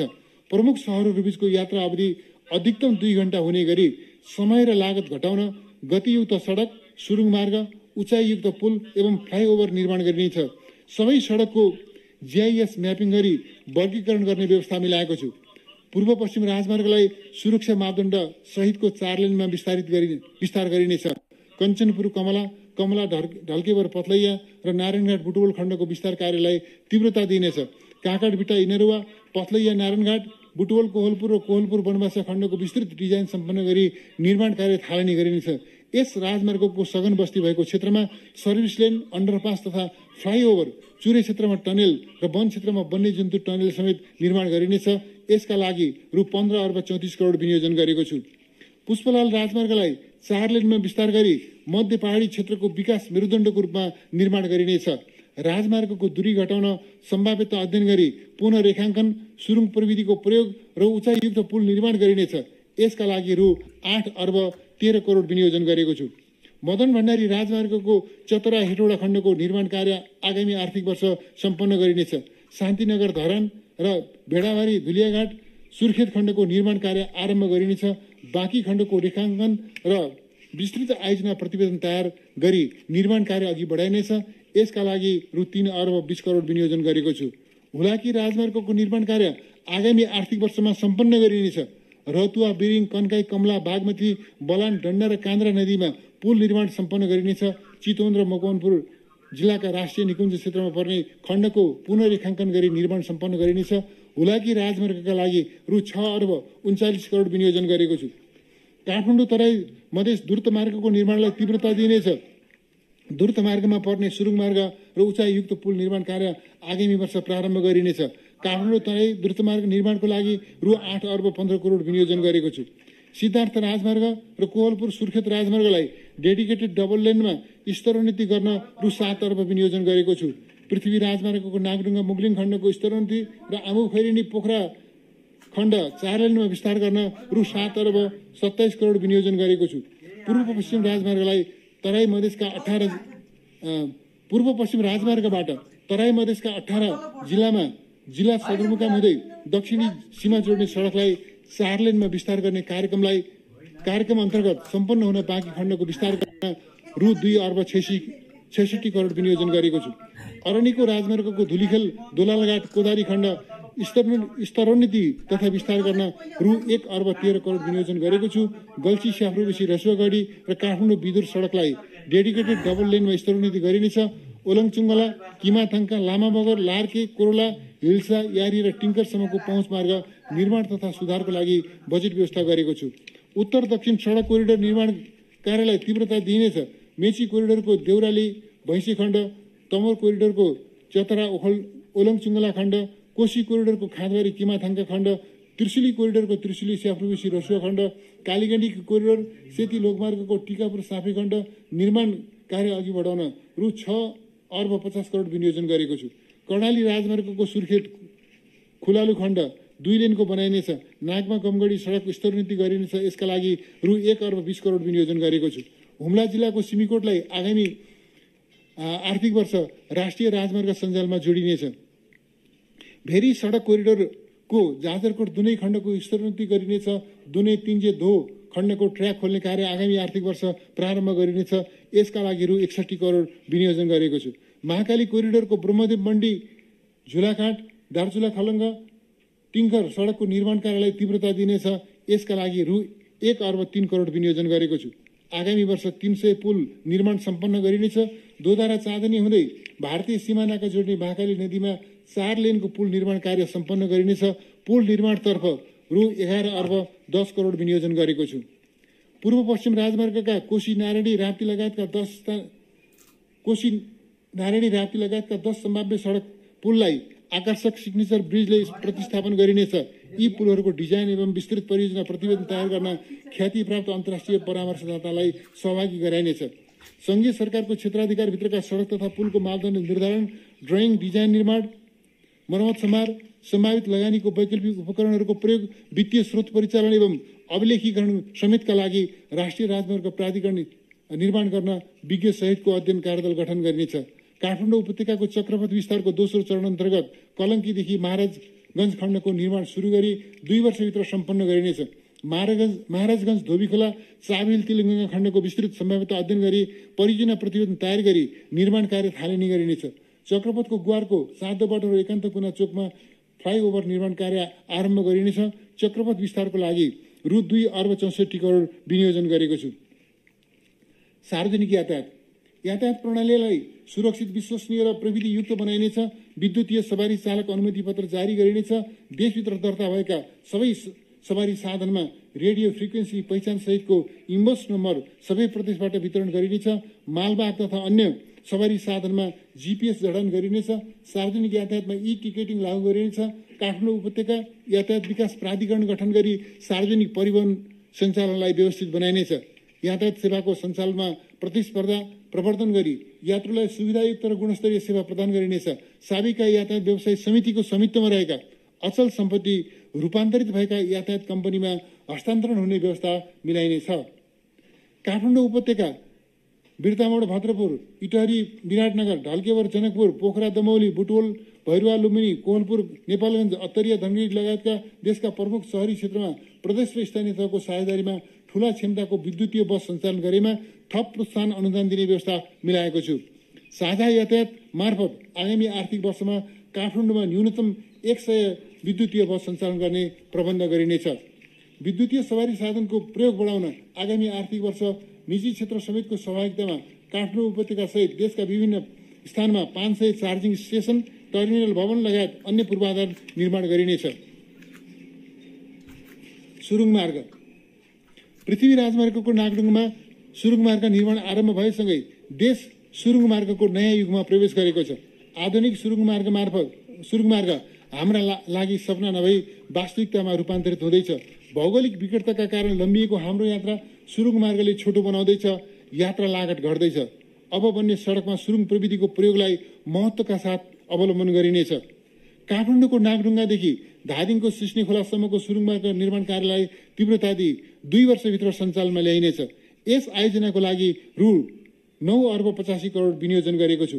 आगामी वर्ष सिद्धार्थ राजमार्गको सिद्धबाबा दोभानखण्ड, दोलखाको लामाबगर, लाप्चे र धरान धनकुटा सडक खण्डको धरान लेउती सुरुङ मार्ग निर्माण प्रारम्भ गर्न बजेट व्यवस्था गरेको छु। काठमाडौँ कोटेश्वरको सवारी चापलाई व्यवस्थित गर्न 3 कुने जडीबुटी खण्डमा सुरुङ मार्ग निर्माण गर्न रु 1 अर्ब 80 करोड विनियोजन गरेको छु। आगामी आर्थिक वर्ष टोखा छहरे, गुर्जुबन्ज्याङ, बेत्रावती स्याफ्रुबसी, खुरकोट चियाबारी, थानकोट चितलाङ सुरुङ मार्गको विस्तृत परियोजना प्रतिवेदन तयार गरी निर्माण कार्य आरम्भ गरिनेछ। पृथ्वी राजमार्गको मजिमटार शक्तिखोर, पोखरा बागलुङ राजमार्गको हेम्जा नयाँ पुल, चेपाङ राजमार्गको दुम्लिङ बाङसिङ, पूर्व पश्चिम राजमार्गको दुम्कीबास बर्दघाट, कोहलपुर सुर्खेत राजमार्गको बबई छिन्चु, सुर्खेत दैलेख सडकको कपासे सियाकोट, पाल्पा तमघास खण्डको प्रवास जोरते र बिपी नगर खुटिया दिपाल खण्डमा सुरुङ मार्ग निर्माणका लागि सम्भाव्यता अध्ययन तथा विस्तृत परियोजना प्रतिवेदन तयार गरिनेछ। रेलमार्ग। देशभित्र आधुनिक प्रविधियुक्त रेल यातायात सञ्जाल विकास गरिनेछ। आगामी वर्ष जयनगर, जनकपुर, कुर्था, बिजलपुरा र जोगबनी विराटनगर खण्डमा रेल सेवा सञ्चालन गरिनेछ। बर्दिवास स्टेसनको निर्माण कार्य प्रारम्भ गरिनेछ। अन्तर्राष्ट्रिय परामर्शदाता नियुक्त गरी काठमाडौँ उपत्यकामा मेट्रो रेल र शहरी केबुल कार सञ्चालनको सम्भाव्यता अध्ययन गरिनेछ। पूर्व पश्चिम रेलमार्ग अन्तर्गत बर्दिवास निजगढ खण्डको ट्र्याक बेल्ट निर्माण कार्य सम्पन्न गरिनेछ। काँकरभिटा इनरुवा खण्डको जग्गा अधिग्रहण र अन्य तयारी कार्य सम्पन्न गरी निर्माण कार्य थालनी गरिनेछ। निजगढ अमरापुरी खण्डको विस्तृत परियोजना प्रतिवेदन तयार गरिनेछ। वित्तीय व्यवस्थापन गरी बाँकी खण्डको निर्माण कार्य क्रमशः अगाडि बढाइनेछ। आगामी आर्थिक वर्ष रक्सौल काठमाडौँ तथा केरुङ काठमाडौँ पोखराले रेलमार्गको विस्तृत परियोजना प्रतिवेदन तयार गरिनेछ। रेलमार्गका लागि रु 10 अर्ब 3 करोड विनियोजन गरेको छु। जल यातायात देशका ठूला नदी प्रणालीमा जल यातायात सञ्चालन गरी राष्ट्रिय तथा अन्तर्राष्ट्रिय पहुँच अभिवृद्धि गरिनेछ। नारायणी नदीको त्रिवेणी नारायणघाट देवघाट दासढुङ्गा खण्डलाई मदन आश्रित जलमार्ग नामाकरण गरिनेछ। आगामी आर्थिक वर्षदेखि कोशी नारायणी र कर्णाली नदीमा पानी जहाज सञ्चालनका लागि टर्मिनल लगायतका पूर्वाधार निर्माण गर्न आवश्यक रकम विनियोजन गरेको छु। कोशी नदीको चतरादेखि भोजपुरसम्म जल यातायात सञ्चालन गर्न जलमार्गमा रहेका अवरोध हटाइनेछ। सुनकोशी नदीको दोलालघाटदेखि खुरकोट हुँदै अरुण दबान, राप्ती नदीको भालुवाङदेखि सिक्टा, तामाकोशी नदीको तामाकोशी बजारदेखि सिंगटी र कालीगण्डी नदीको देवघाटदेखि रामदीसम्म जल यातायात सञ्चालनको सम्भाव्यता अध्ययन गर्न आवश्यक बजेट व्यवस्था गरेको छु। भौतिक पूर्वाधार तथा यातायात मन्त्रालयका लागि रु 1 खर्ब 63 अर्ब 37 करोड विनियोजन गरेको छु। जलविद्युत विकास वर्तमान सरकार दशकौं लामो र कहाली लाग्दो लोड सेडिङ अन्त्य गरी मुलुकलाई उज्यालो युगमा प्रवेश गराउन सफल भएको छ। अर्ध जलाशययुक्त र जलाशययुक्त आयोजनाको निर्माणलाई तीव्रता दिई सुखाइयामा समेत विद्युतको आन्तरिक माग धान्न पर्याप्त हुने गरी विद्युत उत्पादन गरिनेछ।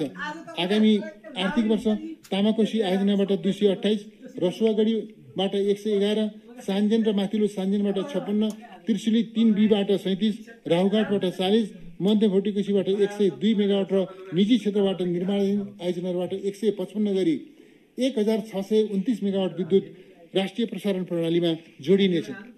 आगामी आर्थिक वर्ष थप 43 जिल्लामा विद्युतीकरण गरी उज्यालो नेपाल अभियान सम्पन्न गरिनेछ। विपन्न परिवारको घरमा निशुल्क विद्युत जडान गर्ने व्यवस्था मिलाएको छु।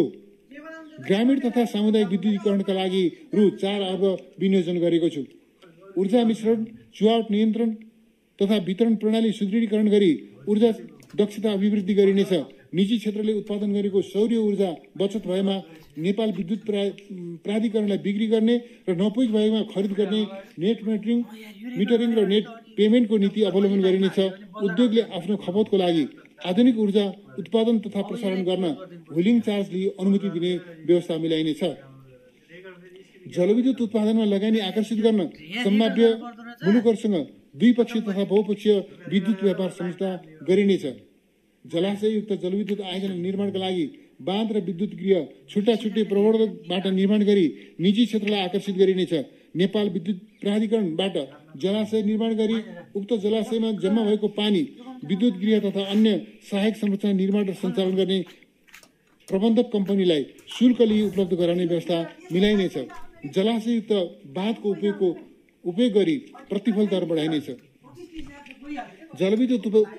जलविद्युत उत्पादनमा जनस्तरको स्वामित्व बढाउन नेपाल विद्युत प्राधिकरण र नेपाली जनताको संयुक्त लगानीमा 99 मेगावाट क्षमताको तामाकोशी 5 को निर्माण कार्य आगामी वर्ष सुरु गरिनेछ।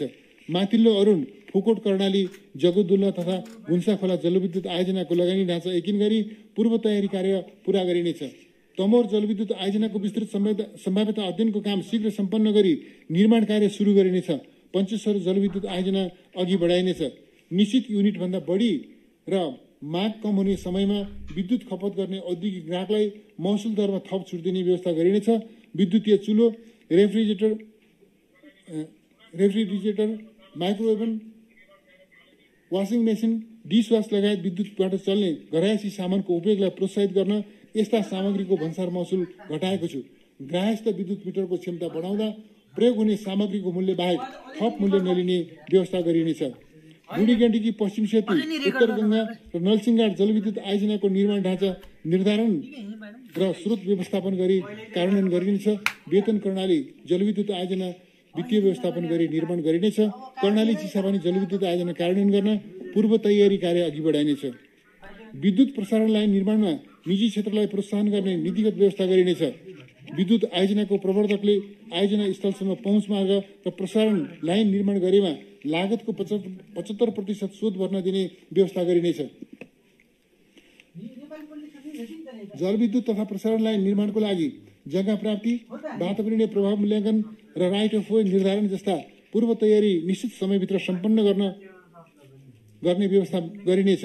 प्रसारण लाइनको राइट अफ वेमा पर्ने जग्गाको स्वामित्व भएको प्राकृतिक व्यक्तिलाई सम्बन्धित उत्पादक कम्पनीले प्राथमिक सेयर निष्कासन गर्दा प्रभावित क्षेत्रका व्यक्ति सरह अग्राधिकार दिने व्यवस्था गरिनेछ। राइट अफ वेमा परेका जग्गाको निशुल्क किताकाट गर्ने व्यवस्था मिलाएको छु। बुटवल गोरखपुर अन्तर्देशीय प्रसारण लाइनको निर्माण कार्य सुरु गर्न र कोहलपुर लखनऊ लम्की बरेली अन्तर्देशीय प्रसारण लाइन निर्माणको तयारी कार्य सम्पन्न गर्न रु 4 अर्ब 7 करोड विनियोजन गरेको छु। खिम्ती 12 विषय काठमाडौँ र हेटौडा ढल्केवर इनरुवा प्रसारण लाइनको निर्माण सम्पन्न गर्न, बुटवल लमही कोहलपुर अत्तरिया खण्डको निर्माणको पूर्व तयारी गर्न र रसुवागढी चिलिमे रातोमाटी खण्डको विस्तृत सम्भाव्यता अध्ययन गर्न आवश्यक रकम छुट्याएको छु। प्रसारण लाइन तथा सब स्टेसन निर्माणका लागि रु 37 अर्ब 61 करोड विनियोजन गरेको छु। आगामी आर्थिक वर्ष 635 मेगावाट क्षमताको जलाशययुक्त दुधकोशी जलविद्युत आयोजना निर्माण सुरु गरिनेछ। जलाशययुक्त तनहुँ जलविद्युत आयोजना निर्माण कार्यलाई तीव्रता दिनेछ। अर्ध जलाशययुक्त माथिल्लो अरुण आयोजनाको पूर्व तयारी कार्य सम्पन्न गरिनेछ। यस आयोजनाको लागि रु 7 अर्ब 40 करोड विनियोजन गरेको छु। नेपाल विद्युत प्राधिकरणको क्रेडिट रेटिङ गरिनेछ। नयाँ आयोजना कार्यान्वयन गर्न प्राधिकरणले कर्पोरेट जमानीमा स्रोत परिचालन गर्ने क्षमता विकास गर्नेछ। वैकल्पिक ऊर्जा राष्ट्रिय प्रसारण लाइन नपुगेका क्षेत्रमा लघु तथा साना जलविद्युत, सौर्य र वायु ऊर्जाबाट थप 50,000 घरधुरीलाई विद्युत सेवा उपलब्ध गराउन बजेट व्यवस्था गरेको छु। स्थानीय तहका साथै सामुदायिक संस्थाले सौर्य तथा लघु जलविद्युत उत्पादन तथा वितरण गरेमा आयोजना लागतको 90% सम्म अनुदान दिने व्यवस्था मिलाएको छु। निजी क्षेत्रबाट उत्पादित सौर्य ऊर्जा नेपाल विद्युत प्राधिकरणबाट खरिद गर्ने र त्यसका लागि उत्पादन स्थलसम्म प्रसारण लाइन विस्तार गर्ने व्यवस्था मिलाइनेछ। यसबाट 250 स्थानीय तहमा करिब 375 मेगावाट सौर्य विद्युत उत्पादन हुने अनुमान गरिएको छ। सोलर प्लान्ट स्थापना गरे बापत प्राप्त हुने शुल्क सम्बन्धित स्थानीय तहले पाउने व्यवस्था गरेको छु। सार्वजनिक निजी साझेदारीमा ठूला क्षमताका बायोग्यास प्लान्ट निर्माण गरी ऊर्जा तथा प्राङ्गारिक मल उत्पादन गर्न सम्बन्धित स्थानीय तहलाई वित्तीय अनुदान दिने व्यवस्था गरेको छु। वैकल्पिक ऊर्जातर्फ रु 2 अर्ब 76 करोड विनियोजन गरेको छु। ऊर्जा जलस्रोत तथा सिंचाई मन्त्रालयको लागि रु 1 अर्ब 21 अर्ब 97 करोड विनियोजन गरेको छु। आवास तथा शहरी विकास सुरक्षित नागरिकको आवास कार्यक्रम अन्तर्गत 1,68,000 घरका खर र फुसका छानालाई जस्ता मात्राले प्रतिस्थापन गरिनेछ। यसका लागि हाल प्रदान गरिँदै आएको अनुदान रकममा 50% वृद्धि गरी प्रति घर रु 75,000 पुर्याएको छु। यसको लागि रु 3 अर्ब 50 करोड विनियोजन गरेको छु। ताप्लेजुङ, सर्लाही, मकवानपुर, पर्वत, प्युठान, जुम्ला, डडेलधुरा लगायतका 73 जिल्लाका अति विपन्न, लोपोन्मुख र सीमान्तकृत वर्गका 21,800 परिवारलाई जनता आवास कार्यक्रम अन्तर्गत निर्माणाधीन घर यसै वर्ष सम्पन्न गरी हस्तान्तरण गरिनेछ। यसको लागि 2 अर्ब 50 करोड विनियोजन गरेको छु। जोखिमयुक्त बस्ती स्थानान्तरण गर्न र छरिएर रहेका बस्ती एकीकृत गरी खानेपानी, विद्युत, सडक लगायतका विकासका आधारभूत पूर्वाधार पुर्याउन मोरङ, धनुषा, सिन्धुपाल्चोक, पर्वत, अर्घाखाँची, हुम्ला, बैतडी लगायतका 21 जिल्लाका 86 स्थानमा एकीकृत बस्ती विकास कार्यक्रम कार्यान्वयन गरिनेछ। सिन्धुपाल्चोक, गुल्मी, बागलुङ, म्याग्दी, दाङ, सुर्खेत, बाँके, बर्दिया लगायतका जिल्लामा विपदबाट विस्थापित परिवारका लागि पुनर्स्थापना कार्यक्रम कार्यान्वयन गरिनेछ। गौरीगञ्ज, धनकुटा, मौलापुर, चन्द्रपुर, गुन्डु, काभ्रे भ्याली, वालिङ, लुम्बिनी सांस्कृतिक, तुलसीपुर, दुल्ली, अमरगढी र भीमदत्त नगरपालिकामा दिगो, सुरक्षित र प्रविधि मैत्री स्मार्ट सिटी निर्माण गरिनेछ। सघन शहरी विकास कार्यक्रम अन्तर्गत तराई मधेसका जिल्ला सदरमुकामहरू महेन्द्रनगर, धनगढी, गुलरिया, नेपालगञ्ज, तौलिया, सिद्धार्थनगर, परासी, वीरगञ्ज, कलैया, गौर, मलङ्गवा, जलेश्वर, जनकपुरधाम, सिराहा, राजविराज, इनरुवा, विराटनगर, भद्रपुर तथा तीव्र रूपमा शहरीकरण भइरहेका नगरपालिकाहरूमा सडक, ढल, खानेपानी, मनोरञ्जन पार्क, बस पार्क, शिक्षा तथा स्वास्थ्य क्षेत्रका शहरी पूर्वाधार आयोजनाहरू कार्यान्वयन गरिनेछ। यसका लागि रु 10 अर्ब 71 करोड विनियोजन गरेको छु। बिर्तामोड, चन्द्रगढी, धरानी, इटहरी, जनकपुर, ढल्केवर, बुटवल, भैरवा, कोहलपुर, नेपालगञ्ज, अत्तरिया, धनगढी लगायतका नगरपालिकालाई मेगा सिटीमा विकास गरिनेछ। मेगा सिटीको गुरु योजना तर्जुमा गर्न अन्तर्राष्ट्रिय योजनाविदहरूको परामर्श लिइनेछ। शहरी सौन्दर्य अभिवृद्धिको लागि स्ट्रिट स्केपको नमुना डिजाइन गरी कार्यान्वयन गरिनेछ। विश्व सम्पदा सूचीमा सूचीकृत बसन्तपुर दरबार क्षेत्रदेखि सोमनाथसम्म सांस्कृतिक पदमार्ग निर्माण गर्न बजेट व्यवस्था गरेको छु। राजधानी लगायतका प्रमुख शहरी क्षेत्रमा विद्युत, टेलिफोन, खानेपानी, अप्टिकल फाइबर लगायतका संरचनाहरू भूमिगत गर्न युटिलिटी कोरिडोर निर्माण गरिनेछ। काठमाडौँ, भरतपुर, पोखरा, बुटवल, विराटनगर लगायतका ठूला शहरमा विद्युतको तार भूमिगत गरिनेछ। व्यवस्थित आवासको लागि एकीकृत जग्गा विकास कार्यक्रम सञ्चालन गर्न स्थानीय तहलाई प्रोत्साहित गरिनेछ। च्याङ्गो, नारायण, सूर्यविनायक, मध्यपुर, थिमी, शङ्खरापुर र कागेश्वरी मनोहरा नगरपालिका क्षेत्रका 4 स्थानमा स्वदेशी तथा विदेशी लगानीकर्ता आकर्षित गरी सार्वजनिक निजी साझेदारीमा नयाँ सहर निर्माण कार्य अगाडि बढाइनेछ। म्याग्लुङ, रामेछाप, भीमफेदी, बन्दीपुर, तानसेन, नारायण, जुम्ला, खलङ्गा, सिलगढी लगायतका पुराना शहरमा शहरी पूर्वाधार विकास गरी सहर पुनर्जागृत गरिनेछ। स्थानीय तहमा राष्ट्रिय भवन संहिता र भवन निर्माण मापदण्ड कार्यान्वयन गर्न क्षमता अभिवृद्धि गरिनेछ। नगर विकास कोषलाई नगर वित्त निगमको रूपमा पुनर्संरचना गरी पुँजी वृद्धि गरिनेछ। निगमलाई नगर क्षेत्रका भौतिक पूर्वाधार विकासको लागि प्राविधिक सहायता र अनुदान मिश्रित वित्त परिचालन गर्ने संस्थाका रूपमा विकास गरिनेछ। स्थानीय तह र निजी क्षेत्रको साझेदारीमा वातावरण मैत्री प्रविधिमा आधारित फोहोर प्रशोधन प्लान्टको स्थापना गर्न स्थानीय तहलाई अनुदान उपलब्ध गराइनेछ। काठमाडौँ उपत्यकामा उत्सर्जन हुने फोहोर मैला व्यवस्थापन सम्बन्धी समस्याको स्थायी समाधानका लागि बन्चरे डाँडामा फर्नेस प्लान्ट स्थापना गर्न बजेट व्यवस्था गरेको छु। बृहत काठमाडौँको अवधारणा बमोजिम उपत्यका आसपासका पाँचखाल, धुलीखेल, बनेपा, पनौती, मानचौर, छैमले, दक्षिणकाली, चितलाङ, लामीडाँडा, धुनीबेसी, बिदुर, त्रिशुली कोरिडोर, थानसिङ क्षेत्रमा शहरी पूर्वाधार विकास गरिनेछ। भक्तपुरको तातली, छाप, रपिओबी, ललितपुरको गोदावरी, मानचौरमा सुरुङ मार्ग निर्माणको सम्भाव्यता अध्ययन गरिनेछ। काठमाडौँ उपत्यकाभित्रका बागमती, विष्णुमती, इच्छुमती, कर्मनासा, हनुमन्ती लगायतका नदीहरूको सफाई तथा सौन्दर्यीकरण गर्न रु 3 अर्ब 47 करोड बजेट व्यवस्था गरेको छु। बागमती नदीको उद्गम स्थलको जलाधार संरक्षण तथा जल प्रवाहमा सुधार गर्न सुन्दरी जलमा नागमती बाँध निर्माण गर्न आवश्यक रकम विनियोजन गरेको छु। संघीय संसद लगायत निर्माणाधीन सरकारी भवन, सम्मेलन केन्द्र र सभागृह निर्माण गर्न रु 5 अर्ब 15 करोड बजेट विनियोजन गरेको छु। सरकारी स्वामित्वका सभागृह तथा सम्मेलन केन्द्र सार्वजनिक निजी साझेदारीमा सञ्चालन गर्ने व्यवस्था मिलाइनेछ। पुष्पलाल राजमार्ग र हुलाकी राजमार्गका 27 स्थानमा नयाँ सहर विकास गर्न रु 3 अर्ब 31 करोड विनियोजन गरेको छु। सरकारी कार्यालय र आवासको डिजाइन र सुविधामा एकरूपता कायम गर्न कार्यालयको कार्यक्षेत्र सेवाको प्रकृति र कार्यरत जनशक्ति समेतको आधारमा शहरी विकास मन्त्रालयले भवन निर्माण मापदण्ड तर्जुमा गरी कार्यान्वयन गर्ने व्यवस्था मिलाएको छु। लुम्बिनी प्रदेशको केन्द्र देउखुरी र सुदूरपश्चिम प्रदेशको केन्द्र गोदावरीमा पूर्वाधार निर्माणका लागि वित्तीय हस्तान्तरण गरिनेछ। नवलपरासी पूर्व र रुकुम पूर्व जिल्ला सदरमुकामको पूर्वाधार विकास गर्न बजेट व्यवस्था गरेको छु। काठमाडौँको नारायण रेड्डी सङ्ग्रहालयदेखि दशरथ रङ्गशालासम्मको क्षेत्रलाई अत्याधुनिक सेन्ट्रल पार्कमा विकास गरिनेछ। यस अन्तर्गत भूमिगत पार्किङ सहितको खुला मञ्च, रमणीय बगैँचा र प्रदर्शनी स्थल सहितको भ्रिकुटी मण्डप, रानी पोखरी, रत्नपार्क, टुडीखेल, सुन्दारा, भद्रकाली र दशरथ रङ्गशालालाई समेट्ने गरी आधुनिक पूर्वाधार विकास गर्न बजेट व्यवस्था गरेको छु। काठमाडौँ लगायत देशका ठूला शहरमा भूमिगत र बहुतले पार्किङ स्थल निर्माण गर्न निजी क्षेत्रलाई प्रोत्साहित गरिनेछ। झापाको दमकमा बहुतले बस पार्क सहितको सिटी पार्क निर्माण गर्न बजेट छुट्याएको छु। सहर र सहरोन्मुख क्षेत्रमा खानेपानी, टेलिफोन, ढल र विद्युत सेवा प्रदायकले आफ्नो पूर्वाधार सञ्जालको GIS नक्साङ्कन गरी अद्यावधिक गर्नुपर्ने व्यवस्था मिलाइनेछ। जग्गा एकीकरण विधिबाट काठमाडौँ उपत्यकामा बाहिरी चक्रपथ निर्माण कार्य आरम्भ गरिनेछ। बाहिरी चक्रपथ र सहरसँगको सम्पर्क सुगम बनाउन सम्भाव्य स्थानमा 4 लेनको लिङ्क रोड निर्माण गरिनेछ। आगामी वर्ष ललितपुरको पुल्चोकमा साझा यातायातसँगको लगानी साझेदारीमा साउथ एसिया सेन्टर निर्माण आरम्भ गरिनेछ। शहरी विकास मन्त्रालयका लागि रु 41 अर्ब 20 करोड छुट्याएको छु। हवाई पूर्वाधार निजगढ अन्तर्राष्ट्रिय विमानस्थलको विस्तृत परियोजना प्रतिवेदन निर्माण, लगानीको ढाँचा निर्धारण र तदनुरूपको पूर्वाधार विकास एवं सञ्चालनका लागि अन्तर्राष्ट्रिय लगानीकर्ता छनौट गरिनेछ। आगामी आर्थिक वर्षमा जग्गा अधिग्रहण, साइट क्लियरेन्स लगायत विमानस्थल निर्माणको पूर्व तयारी कार्य सम्पन्न गरिनेछ।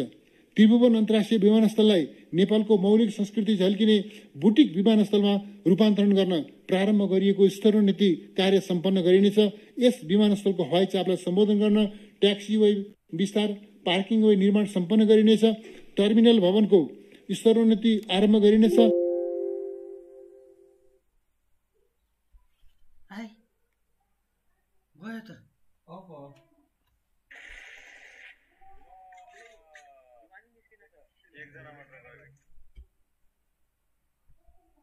ठीक है यार।